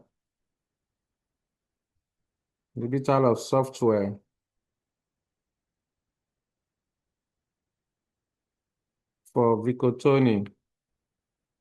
Okay, that's one. The following information, let me put it there. The following information are available. Okay, let me just reframe it. Using the following information. So if you go back to the question, we are given equity beta. Before that, you will recall that, or let me reframe my statement. I said, therefore, the proxy beta of Computer Limited. Martha, stop it. You are writing on my screen. The proxy beta of Computer Limited will be used to estimate the beta of software for VT using the following information. Okay, let me leave it like that. Now, in the question, we are not given, okay, let me just put it down. The beta of software,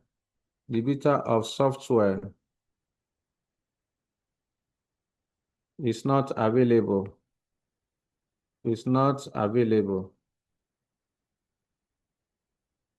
Hence,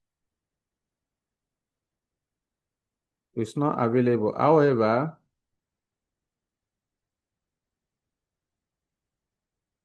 the proxy information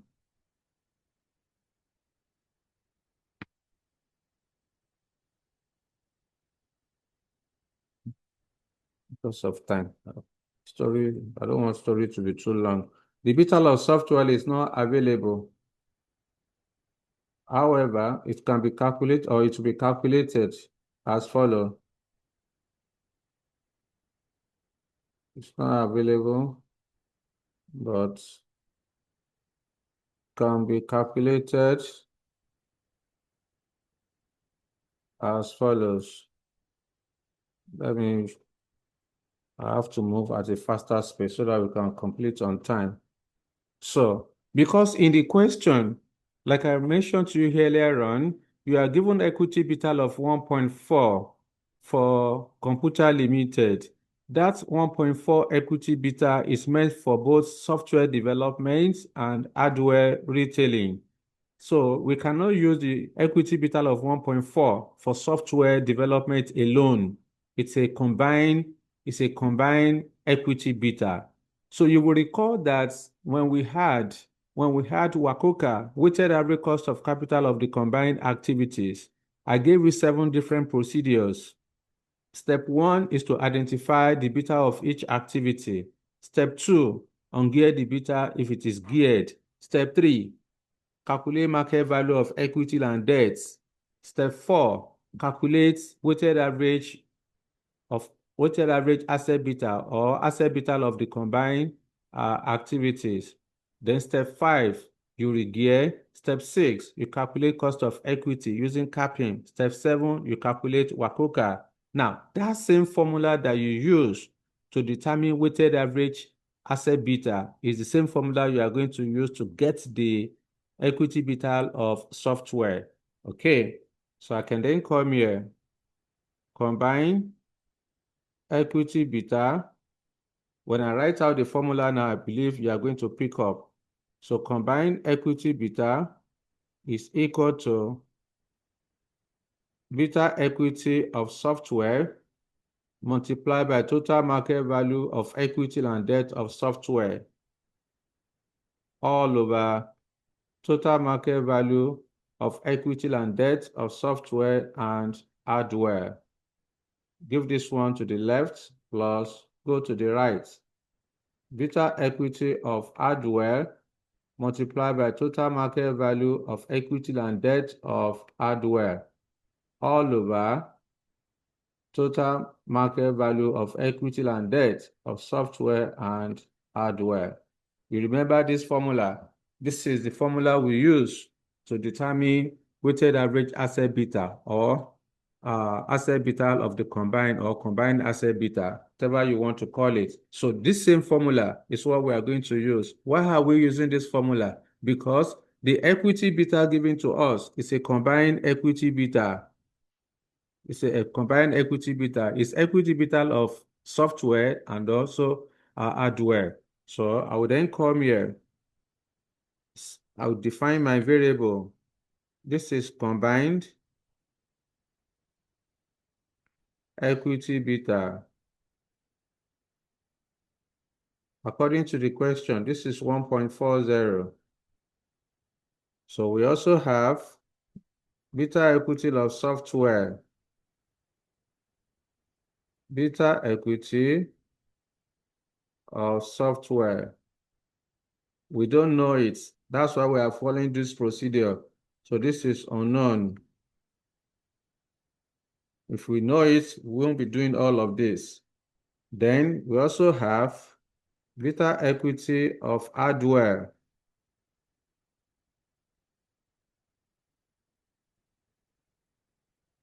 According to the question, beta equity of hardware is 0.8.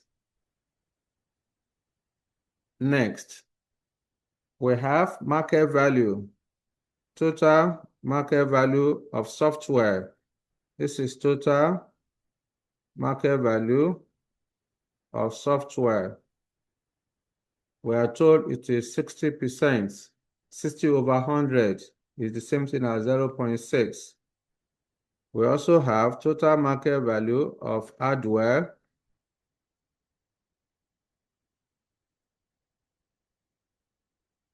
According to the question, we are told it is 40%, which is 0.4. What else? I think that's it. With this information, we can then calculate, we can get the beta equity of software. Therefore, the combined from this formula, the combined equity beta is 1.4. So here is 1.40 equal to beta equity of software. Now, this particular question, I don't know, under capital budgeting, did I solve it? I think I solved it.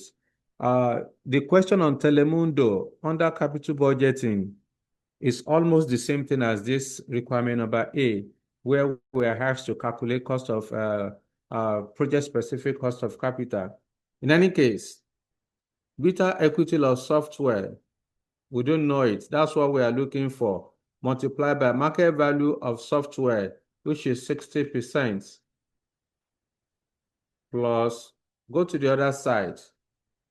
Beta equity of hardware is 0.8 multiplied by market value of software is 0.4. That's it. Just multiply 1.4 equal to 0.60 beta equity of software plus 0.32. All right, then you collect like terms. So here will be 1.60 BES equal to 1.40 minus 0.32. Okay, so I would then say BES equal to 1.4 minus 0.32 will give us 1.08 divided by did I say 1.6? No, this is 0.6 now. So that will be divided by 0.6. So what do we have here? 1.08 1.08 divided by 0.6. 1.8. That's 1.8. This is what examiner has hidden for us. I think we have this beta of 1.8. By now, we should be done with number A requirement. But because we are not given, we have to use the known variable to get the unknown variable. Now that you have the beta, I can then proceed. Okay, remember to calculate the required rate of return. Okay, to calculate the required rate of return, I told you there are 4 steps you are going to follow. Step 1, you identify the beta. You identify the beta of software. In this case, we have calculated 1.8. Step 2, you ungear the beta. If it is geared, of course, the beta is geared. This 1.8 is geared. Why is it geared? Because, okay, let me just follow. Let me use this one to just solve it once and for all. Let me use the step to solve it once and for all. Now, this beta is geared. Why? Because Computer Limited has debt in its capital structure. How do you know it has debt? Because we are given debt equity ratio of 40%. So I can then say, you're also given debt beta. Therefore, we are going to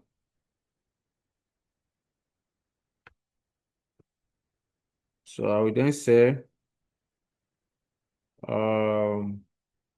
since debt beta of 0.2, since debt beta of 0.2, is this 0.2? Let me confirm. I think so. Yeah, since debt beta of 0.2 is given, the formula below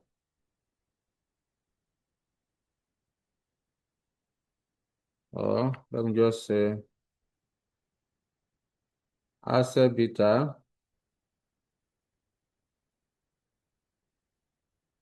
will be calculated as follows. So beta assets, because we are given debt beta, remember we have 2 different formulas. We have 2 different formulas for asset beta. where debt beta is assumed to be risk-free, and where the debt beta is given. All of that we calculated under project-specific cost of capital. Therefore, to ungear, I would then say beta asset equal to beta equity of a gear multiplied by equity value over equity plus debt multiplied by 1 minus tax on one side plus debt beta multiplied by debt value multiplied by 1 minus tax all over equity value plus debt value multiplied by 1 minus tax. So that's the formula we are going to use because we are given debt beta. All right. So beta assets will then be equal to beta of 1.8 is geared. So I need equity value of Computer Limited. According to the question, we are given debt equity proportion of 40%. Ordinarily, I would have just said 40. If debt is 40%, equity will be 80%. But in the question, examiner has defined the gearing ratio for you. Examiner said in the last bullet point, we are told that VT has maintained a long-term debt divided by debt plus equity. So you are given debt equity ratio of 40%. So in this case, it means that debt will be 40, equity will then be equal to 40 plus 60, which is 100. Let me, okay, I will define that, I will explain that further later on. So here will be, equity will be 100 over 100 plus debt will be 40. What is the tax rate of Computer Limited? 25%. 1 minus 25% will give us 75%. Plus debt beta is 0.2. Debt value is 40. 1 minus tax, 0.75. Divided by equity value of 100 plus debt value of 40. 1 minus tax, 0.75. So let me explain again. Now, according to the question, don't let me go too far. Let me just put it here. Notes.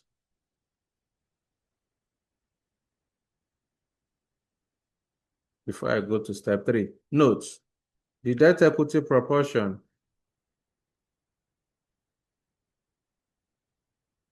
debt equity ratio given to us in the question is 40%, which is the same thing as 0.40. Examiner now told you that you should use long-term debts.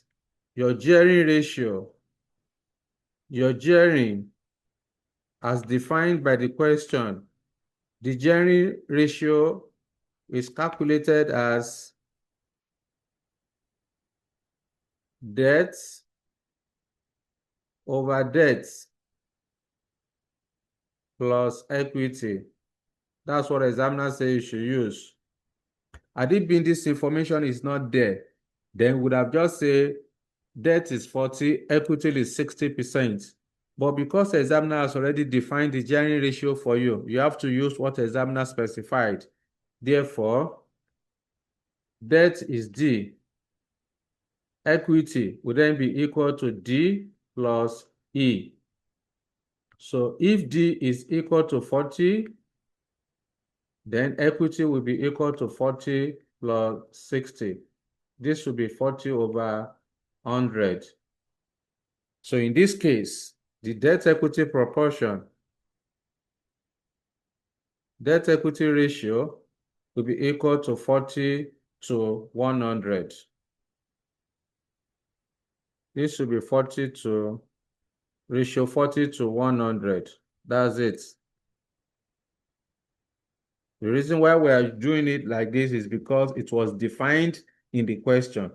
If examiner is silent, you are just given debt equity proportion of 40%. No further information. In that case, we just say equity is 40, debt is 40, equity is 60. But because examiner has given you the gearing ratio, that's why we have to do, that's why we are doing it this way. It means that because this particular one was defined in the question, debt over debt plus equity was given to you, and that's why we have to follow this. I believe this is clear. So I hope I've given enough space. So I can then say beta assets equal to, from the left, all right? So 40%, 75% of 40 will give us 30 plus 100, that's 130. So 100 divided by 130 equal to, then multiply by 1.8. That's 1.38. Here is 1.38 plus, from the right, 70% of 75% of 40 will give us 30. 30 divided by 130. That's 0.23 something. Then multiply by 0.2. That's 0.05. Here is 0.05. Therefore, our beta assets will then be equal to 1.43. 1.43. So that's step 2. Yes, somebody is raising hand. Who is that person? No name. Sir, it's me, Ife. So, sir, Oh, okay, Efe. the debt over debt plus equity in the question is saying the ratio is 20, a ratio of 20%. Who told you that? Is in the question. Examiner has told you that VT has maintained a long, is the definition you are going to follow, not the rate. The focus is on the definition, debt over debt plus equity. Do you get? Not on the number. That 20% is meant for VT. The definition of your gearing is what I'm talking about. Okay, sir. So the examiner says you use gearing ratio of debt over debt plus equity. I'm not talking about the 20% or 40%. So it's the definition of your debt of a gearing ratio that I'm talking about. Do you get? So we are using debt over debt plus equity. You know, in capital structure, I believe Mr. Shiwaju has already taken you that. There are several ways of calculating your gearing. You can say gearing equal to debt plus, debt to equity. Let me demonstrate that. You know, in your gearing ratio, this is not part of our calculation. So you can say gearing ratio is equal to debt over equity. So in this case, let's say, for example, we are given gearing ratio of 40%. In this case, I will just say gearing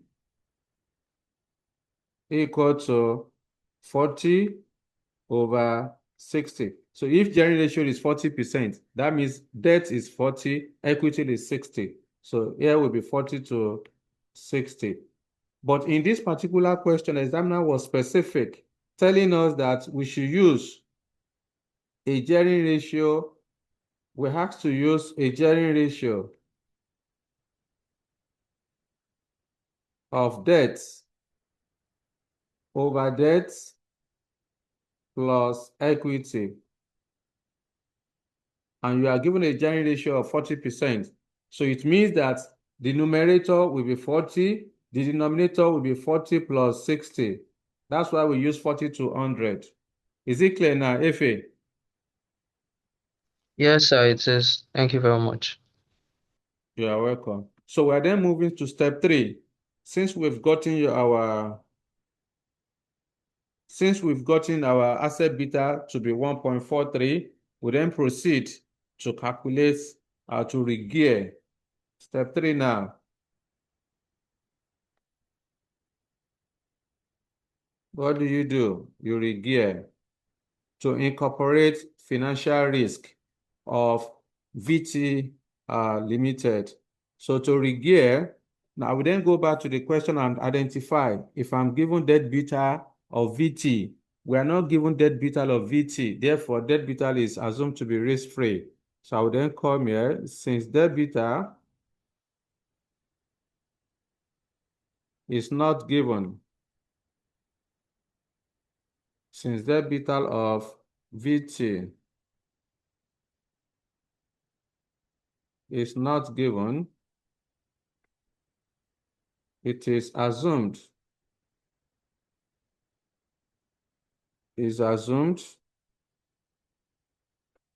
to be risk-free.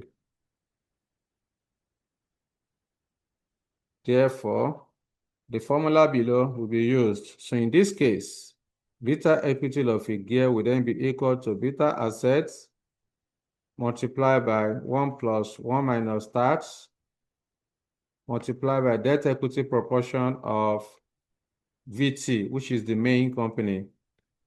Therefore, beta equity of a gear equal to beta assets. We calculated 1.43 multiplied by 1 plus. What is the tax rate of VT? The tax rate of VT is different from tax rate of Computer Limited. We are given tax rates of VT to be, I think I saw it somewhere. Is it 30%? Where is that? I saw it somewhere the other time. Let me scroll down. Where is? Have you found the tax rate of VT? I think I saw it somewhere. It is 30. 30%. I'm just trying to, I don't know where it, yes, I've seen it. The V Additional part. information number 5. Yes, additional Yes. information number 5, 30%. Okay, so I would then say 1 minus 30% will give us 0.7. Then the debt equity proportion of VT is 20 to 80. Then I will get the final answer. 20 over 80 divided by 20 over 80 equal to, then multiply by 0.7 equal plus 1 equal multiply by 1.43 equal to 1.68. So step 4 is to then calculate the rate of return required rate of return using capping. That's it. So you know that capping is equal to risk-free rate of return plus beta multiplied by market return minus risk-free rate of return. So according to the question, risk-free rate of return, I think is 4%. Let me check. Risk-free rate of return. Yes, second to the last bullet points. Risk-free rate of return is 4% and market risk premium is 8%. So here will be 4 plus beta of 1.68. Risk premium is different between market return and risk-free rate of return, which is 8%. Is it 8? Let me confirm again. Yes, 8%. All right.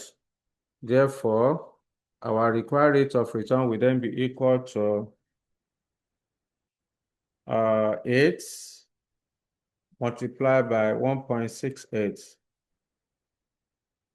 equal, then plus 4 equal to 17.44.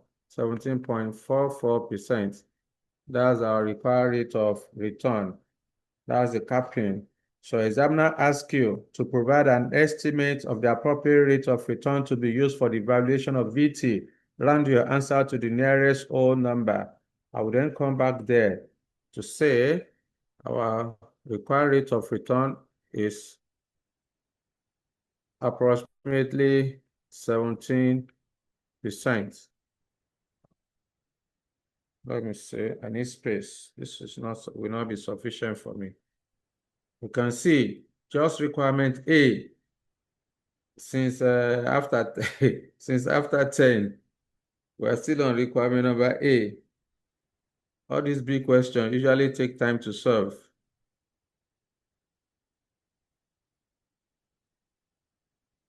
There will be a lot of back and forth. Okay, so let's go back. Now, I can just say the required rates of return of VT is approximately 17%. So that answers number A. I will then move to number B. In the number B requirements, examiner is asking you to prepare a 3-year cash flow forecast for the business using free cash flow to equity. I will then come here, I will say calculating free cash flow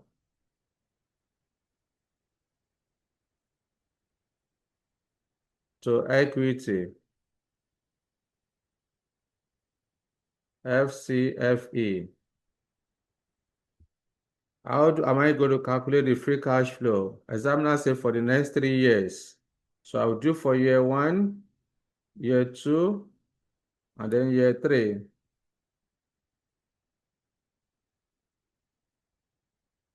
All right. Figures are in millions.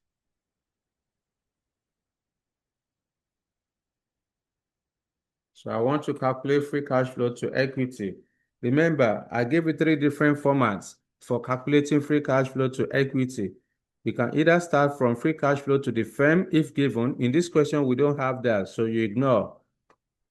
Or you start from profit before interest and tax, or you start from profit after tax. All of that, we are not going to use them. We have to start from the beginning because examiner has told you that you need to make adjustments. You are told that depreciation, which is included in the operating cost, is charged at 10% per annum on the year-end current non-current assets before accumulated depreciation. So we need to make adjustments on our depreciation. We also need to make adjustments on our variable costs. We need to make adjustments on our fixed costs. All right, all of this is what examiner wants you to do, and that's why we cannot use the profit before interest and tax. In the question, you are given profit before interest and tax of 246 million. So we cannot use that information because the examiner has told us that some variables will change. So we need to grow, we need to make our adjustments before we can calculate our free cash flow. So if that is the case, first thing first, we need to determine, you can see in this question, we are given sales. We are given sales. We also have variable cost in the table. All right. We are given sales and variable cost in the table.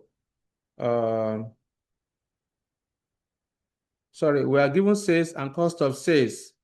So instead of me to be doing it one by one, I will just pick gross profit straight. Gross profit is more like contribution. All right. So I will just pick gross profit, then I will increase it by 9% because growth rate in sales value is 9%. We are told that sales and variable costs will increase by 9%. So I will then come here gross profits.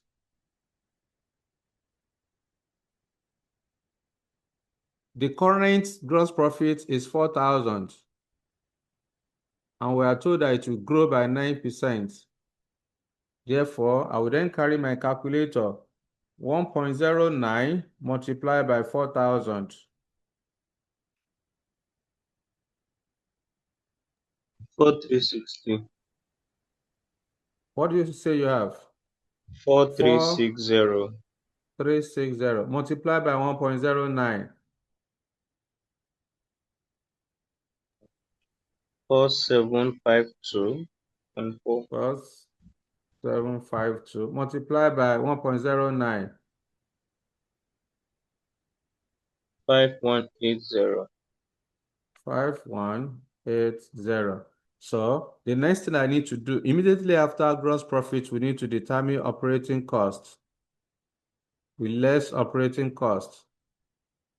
However, because examiner has told us in the question that operating costs include depreciation, so we need to go and make adjustment for that. So let's say this will be for this, the next one, then here. I think I have working somewhere the other, no. Let me just use it. So we want to calculate operating costs.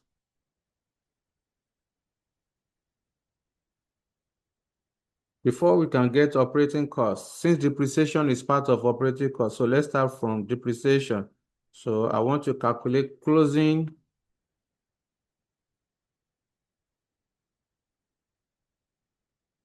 non-current assets and depreciation.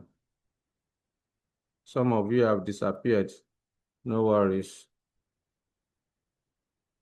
So for year 1, year 2, year 3. So examiner told us that depreciation is charged at 10% on the closing non-current asset before accumulated depreciation. If you go to the question in the balance sheet, non-current asset before accumulated depreciation is 2532. So I would then say closing or opening. This is opening non-current assets. According to the question, it's 2532. All right. Then we also have addition. According to the question, we are told that the company will not purchase. The company will not dispose of any non-current asset. Let me go back to that information. We are told that the company will not dispose of the first bullet point. We are told that the company will not dispose of any of its non-current assets, but will increase its investment in new non-current asset by 20% per annum. If you go to the balance sheets, you will see that additional non-current assets is 132 million. Okay, that's a new non-current asset, so 132. And we are told that it will grow by 20%. So addition is 132 at a growth rate of 20%. Therefore, 1.2 multiplied by 132. 158.4. Pardon? 158.4. So multiply by 1.2. 190.08. Multiply by 1.2. 228.096. 228. So this will then be the closing non-current assets. So 232 plus 158, what do we have? That will be 26. Is it 2690? No, 2690, I think. Is it? Correct, it's correct. So the closing non-current assets in the first year will become opening non-current assets in the second year. 2690 plus 190. That will be 2880. 880 plus 228. 3108. Okay. 3108. That's the closing non-current asset. Examiner now told us that depreciation is 10%. 10% of closing non-current assets. So that's it. So here will then be equal to 269. 269 288, then 311. 311, yeah. 311. So that's that. That's how we got our depreciation. Then working number 2, we need to determine operating costs. Examiner now told us that operating costs include for year 1, year 2, year 3. Operating costs include variable costs. So we have variable costs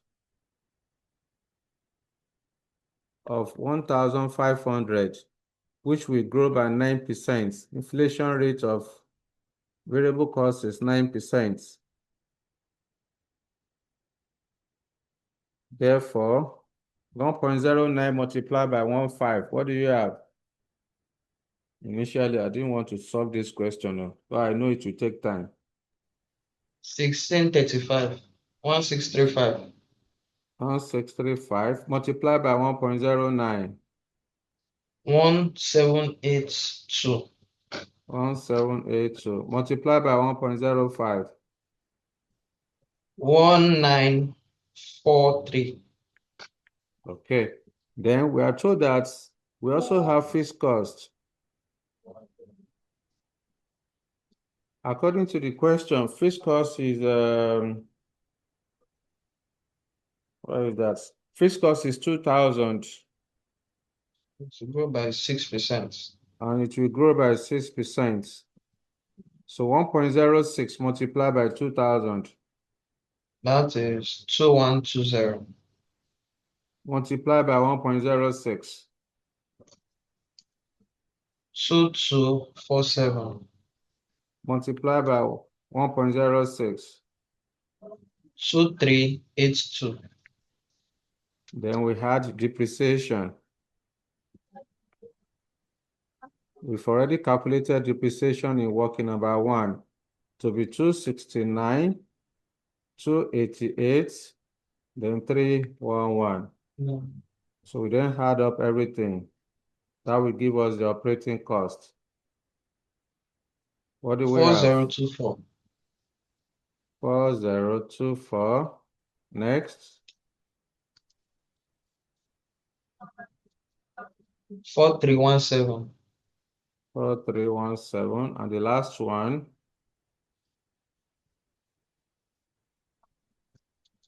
4636. 4636. All right, so that's our operating cost. We then go and post 4024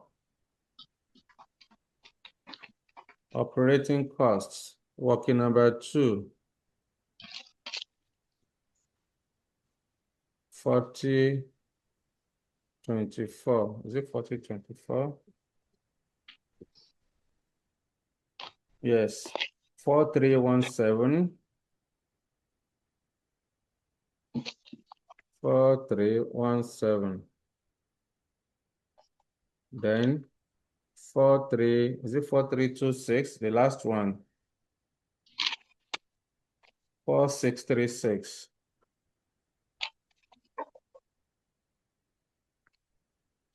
4636. So we find the difference. Remember, we are calculating free cash flow to equity. So what's the difference for each year? This will give us profits before interest and tax.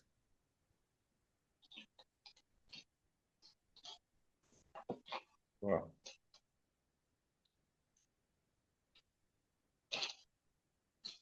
What's the difference?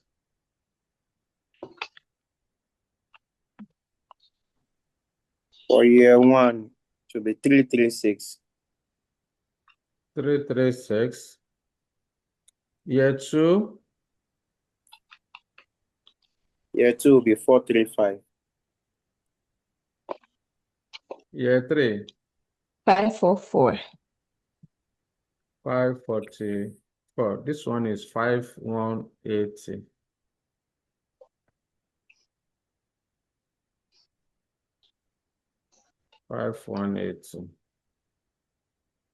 All right. So now that we have profit before interest and tax, Remember, we are calculating free cash flow to equity, so we need to deduct interest expense. I will then go to the question, how much is interest? According to the question in the profit and loss accounts, we are given interest of 148 million. Here will be minus 148. 148 is constant. 148. All right. We then have the difference will give us profits before tax. What's the difference? 190 what? The last one is 396. 396. Is it 196 or The first one 198? is 188. 188. 287. 287. Then, immediately after profit before tax, you need to pay tax. Tax will be paid at 30% PBT multiplied by 30%. Multiplied by 30%. We go back to the question. The examiner told you that tax is paid at 30% 1 year in arrears. All right. Which means that the profit of year one, when you go back to the balance sheet, we have the current tax liability, current tax payable. In the balance sheet, you are given under current liability, you are given tax payable to be 30 million. So that 30 million, which is the current year, it will be paid in year one. So 30 million will be paid in year one. Then 30% of 188 will be paid in year two. 0.3. 56.4. 56, rounding. Then 30% of 287 is what?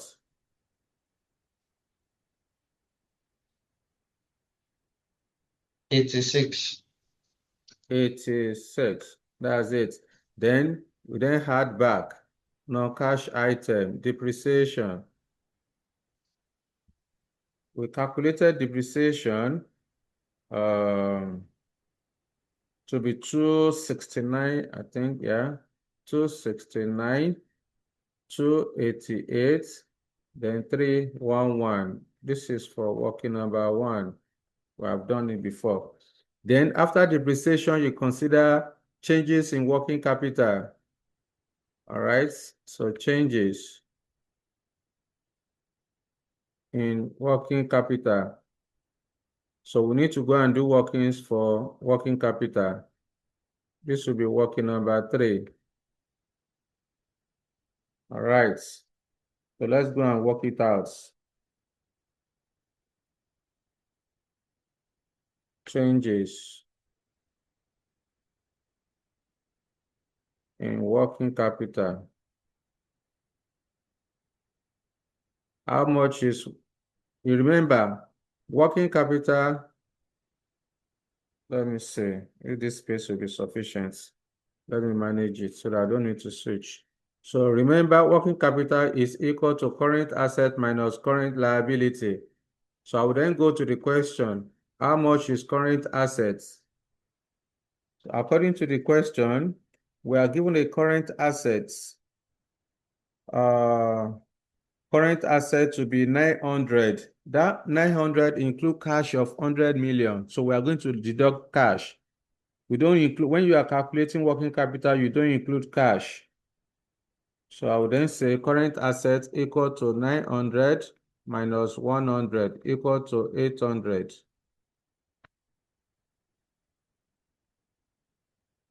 Then current liability. How much is current liability? Current liability is 360. Current liability is 360. 360. Therefore, working capital will then be equal to 800 minus 360 equal to 440. We then calculate changes or incremental working capital. Incremental working capital for year 1, year 2, and then year 3.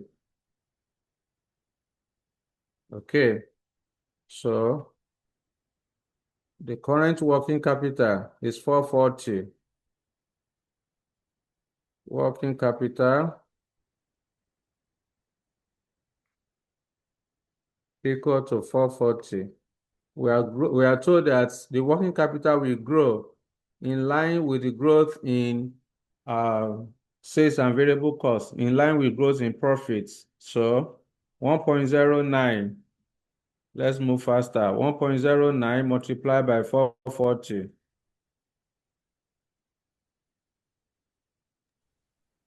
480. That's 480. What you have in the calculator multiplied by 1.09. 523.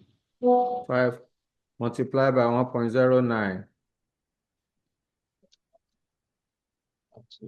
570.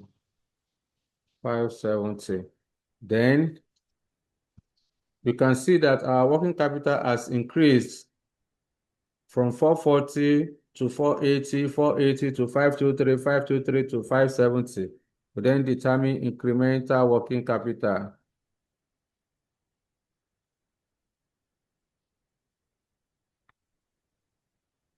So 440 minus 480, difference of 40. 480 minus 523, that's 43, 43. difference. 523 minus 570, difference of 47. 47, right? Yes. So that's incremental working capital. I will then go up there.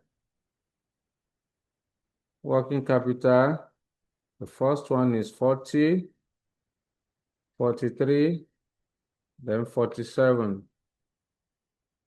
That's it. After changes in working capital, we are supposed to determine additional non-current asset, that is capital expenditure. We have calculated that already. Capital expenditure, this is working number 1. We are told that the company will not dispose of any of its non-current assets, but we increase new non-current assets by 20% per annum. Therefore, we calculated 158. That's a cash outflow. I think 158, 190. Let me check again. Yes, this is it. This is the addition here. 158, 190, then 228. 190, 228. Therefore, we find the difference. There is no additional loan because examiner told us that the company will not borrow additional loan. All right, so give it to me. This will give us the free cash flow to equity. Yeah, let's pick it. Today is our last lecture day in under financial management. So we have to finish this. The first one is 229. 229.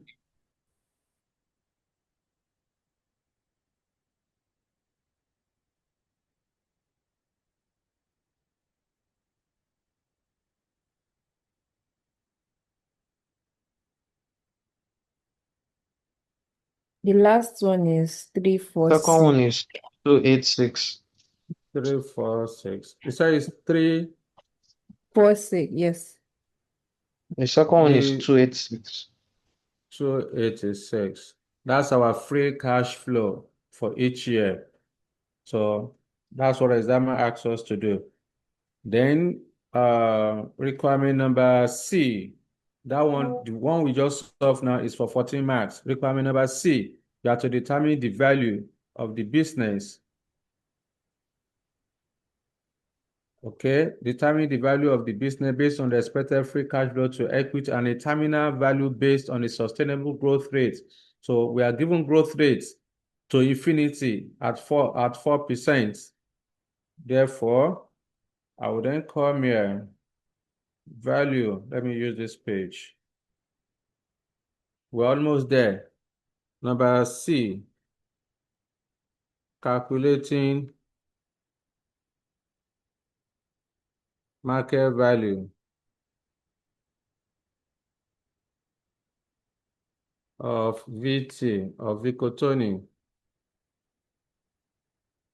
Figures are in millions. So we are to calculate market value of Vicotoni using free cash flow to equity we calculated in B. So this would be for year 1, year 2, and then year 3. So this one is very straightforward. We then pick the free cash flow to equity we've calculated before. Let me rewrite that E.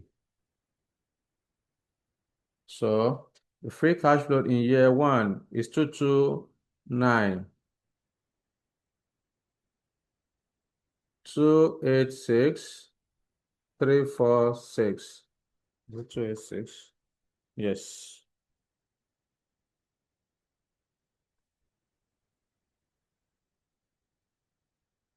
So 286. So the next thing we need to do now is to discount the free cash flow using the appropriate cost of capital.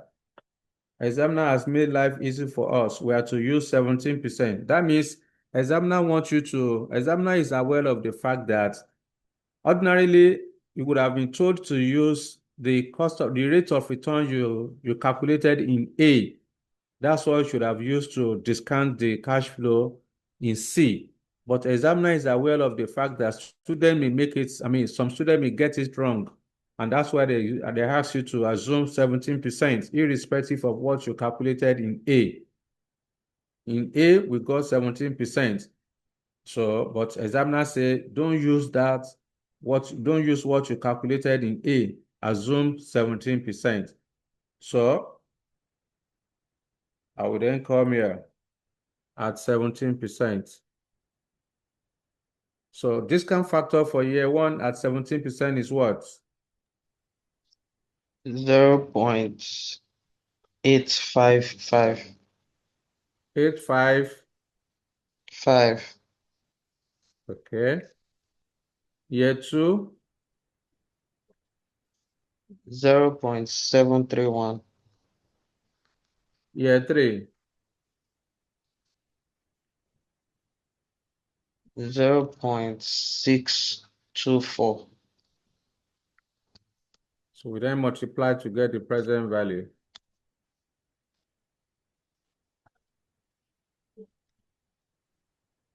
Year 1 is 196. 196. Year 2?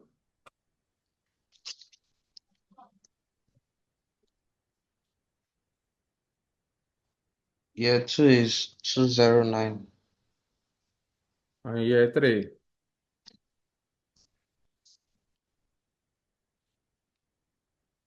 Year 3 is 216.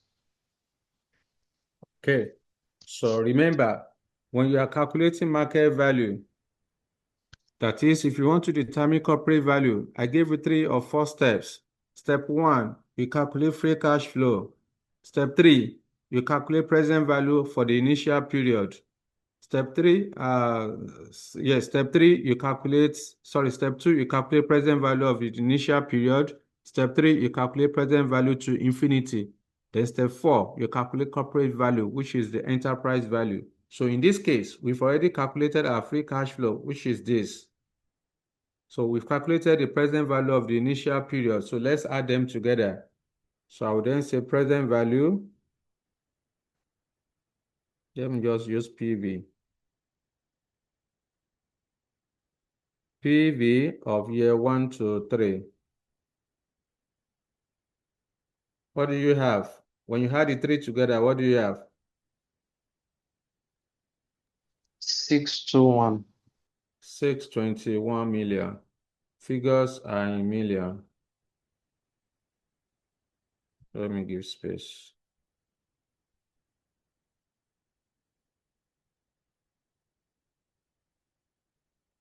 PV of year 1 to 3.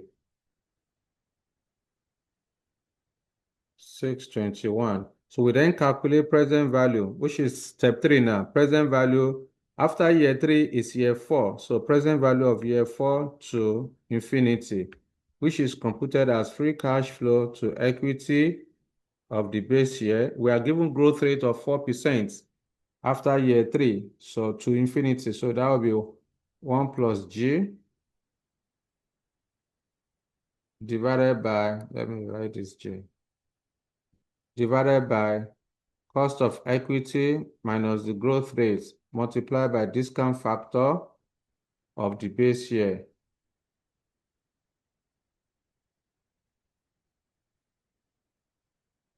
Okay. Let me shift this one to the front a little bit.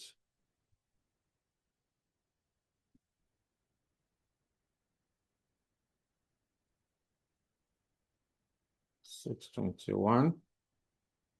So I would then come here.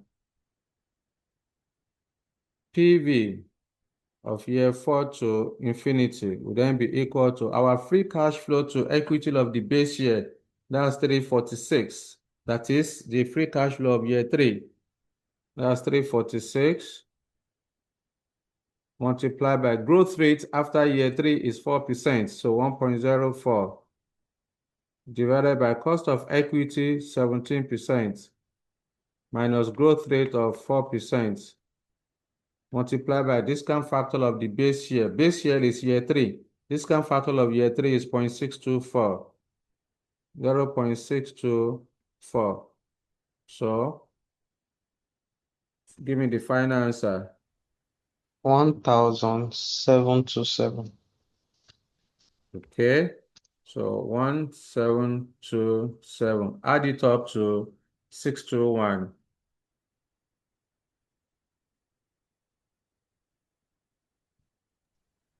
Plus 621. 2348. 2348. So this represents the corporate value. This is total present value, or you can call it total present value, or market value, total market value, or you call it corporate value, or enterprise value, whichever one you want to call it.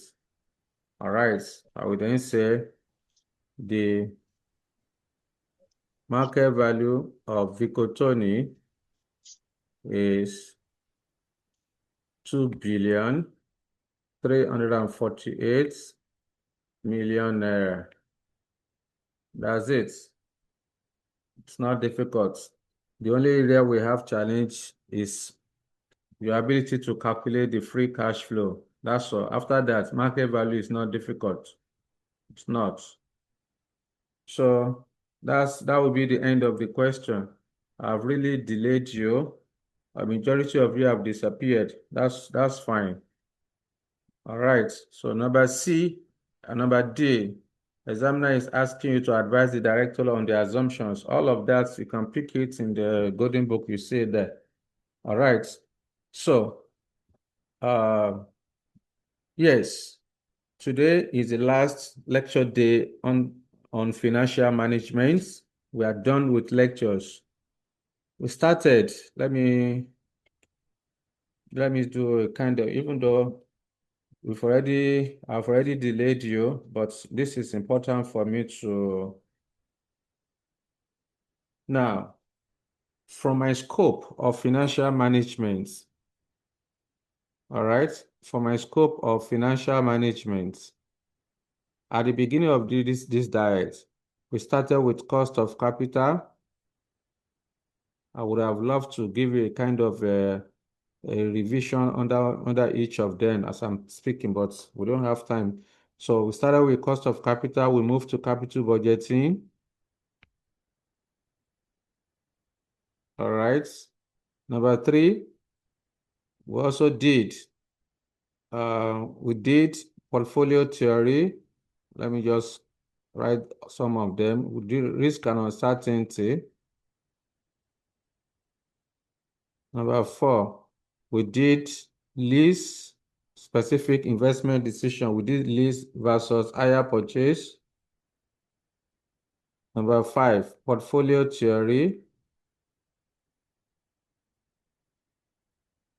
Number 6, we did capital asset pricing model. Number 7, we did working capital management.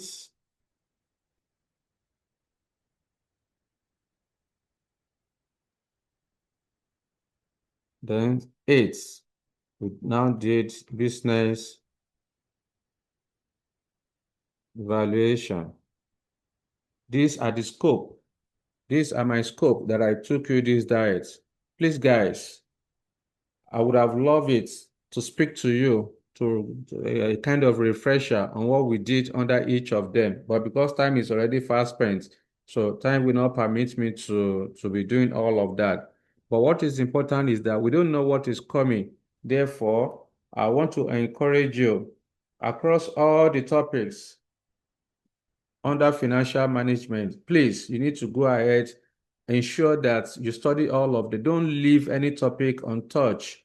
Don't leave any topic untouched. You have to read all of them because you don't know where examiner is coming. We cannot predict these are the areas that ICAN will test. We can only give you area of concentration, but we don't usually do that generally. But because of frequent requests from students, we just say, okay, take this, but nobody can predict with certainty where examiner will test you. And that's why it is important for you to ensure that you read through all of them. Remember your goal for this diet. Your goal is to pass all your papers so that next diet you are moving to professional level for those of you that are writing all the papers. So your goal is to pass the exam you want to write for this May diet. Therefore, I want to encourage you, go back to your material. You've been reading, you'll be studying from January to date. Now is the end of the lecture with you. We have ended the class officially.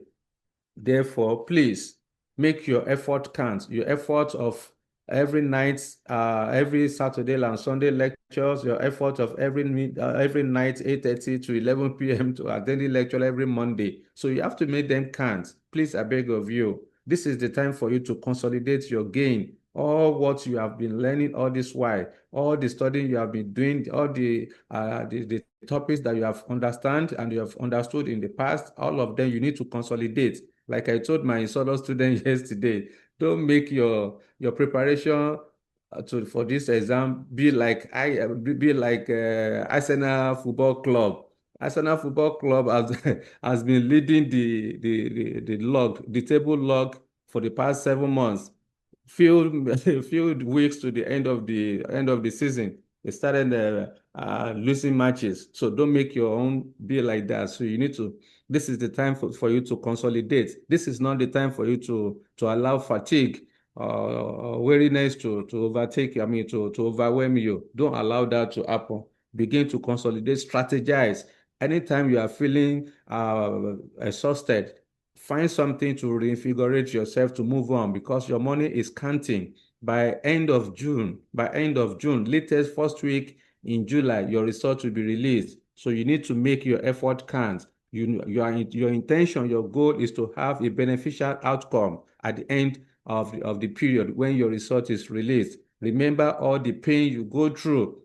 Remember your pain of when you are burning the midnight candle. All of those things must work for you. Some of you are Christians. You are supposed to go to church on Sundays. Because of ICAN, you could not go because you have to attend lectures. All of this, you have to make them count now. This is not the time for you to be reading for 2 hours, 3 hours per day. You have to multiply it if possible, right? If you have been sleeping for 6 hours, reduce it to 4. Yes. Because after your exam, you'll be as free as air. You can sleep for 24 hours in a day. Nobody will ask you. If you like, you can be sleeping. Don't go to office. So, but the bottom line is that you just have to double your effort. This is not the time for you to be gallivanting here and there. All right. This is not the time for you to be visiting friends. Your ICAN exam is in few days, 21 days from today. Today is 27th of April.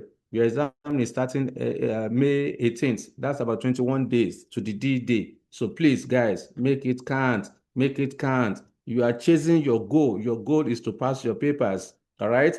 Something is chasing you, because what is chasing you is because the fear of unknown. You don't know what ICAN will test on that day. Go all out. Pick the FM Golden Book. Pick ICAN Study Pack. Pick your Pathfinder question, any other material that you have. Don't too much information is not good for you. Golden Book, ICAN Study Pack, Pathfinder question are sufficient for you. Topic by topic, go and hide. Now that you are done with lecture, hide yourself somewhere and be studying every day. Be studying every day. If you close from office, you get home latest 9, sleep on time. Wake up very early in the morning before you start leaving for the office. Wake up 2 a.m. or 3 a.m. Read before you leave for office. Do this, continue the cycle. Then Saturday and Sunday, go and hide yourself. If you want to go to the center, is available for you to study. Right? Go there Saturday and Sunday, go and study. If you want to read, don't stay in your normal class. For those of you that are skills level, you can go to professional level or foundation level where you don't have colleagues that will be disturbing you. Or if you have a library or you have a school in your community, or in your neighborhood, if you have a school whereby you can read there, then talk to the security that this is what you want to do. They may allow you. Go there, hide yourself, read, get there early on time. You can get there by 8 o'clock or 9 a.m. You can read from 9 a.m. to 1 p.m.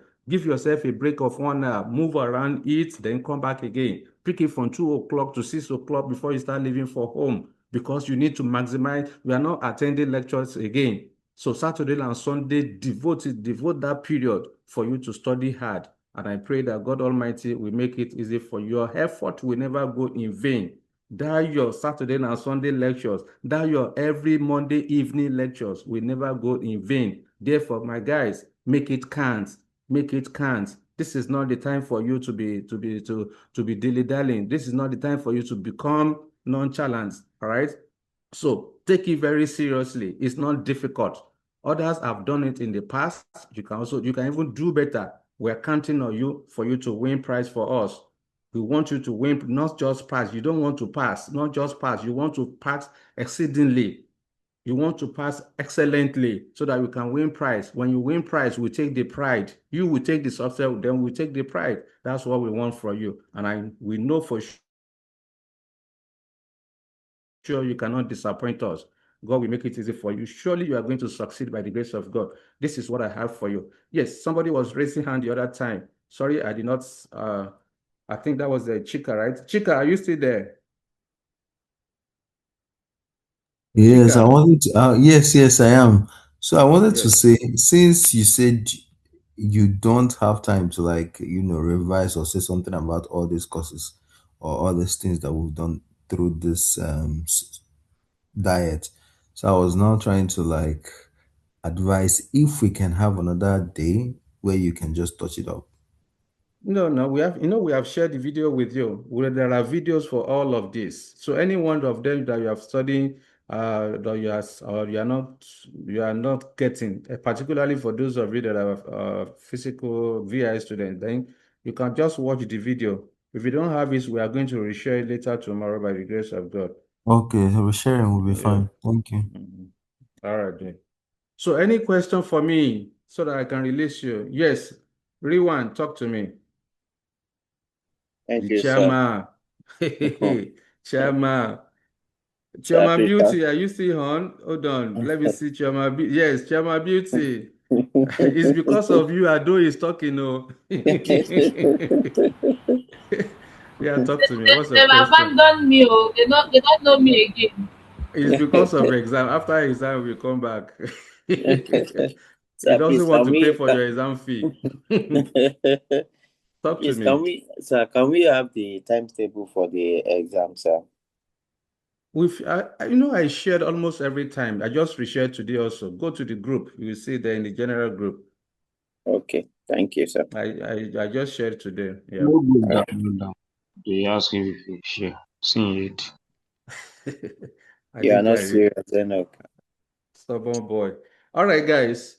I wish you best of luck. We'll continue our discussion on the group, on the FM group. If you have any question, you can always revert. So we'll provide clarification anywhere you have issues.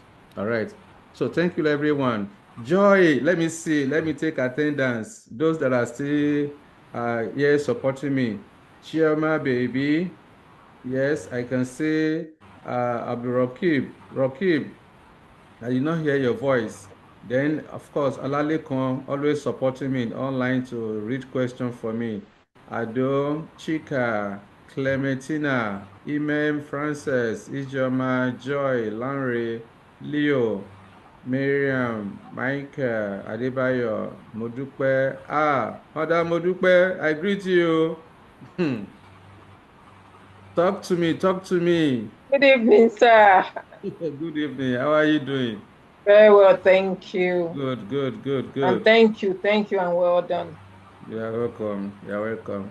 Ogini Olamilekan, Oriseneye, Rukoya, Simi, I greet every one of you. Thank you once again for waiting behind.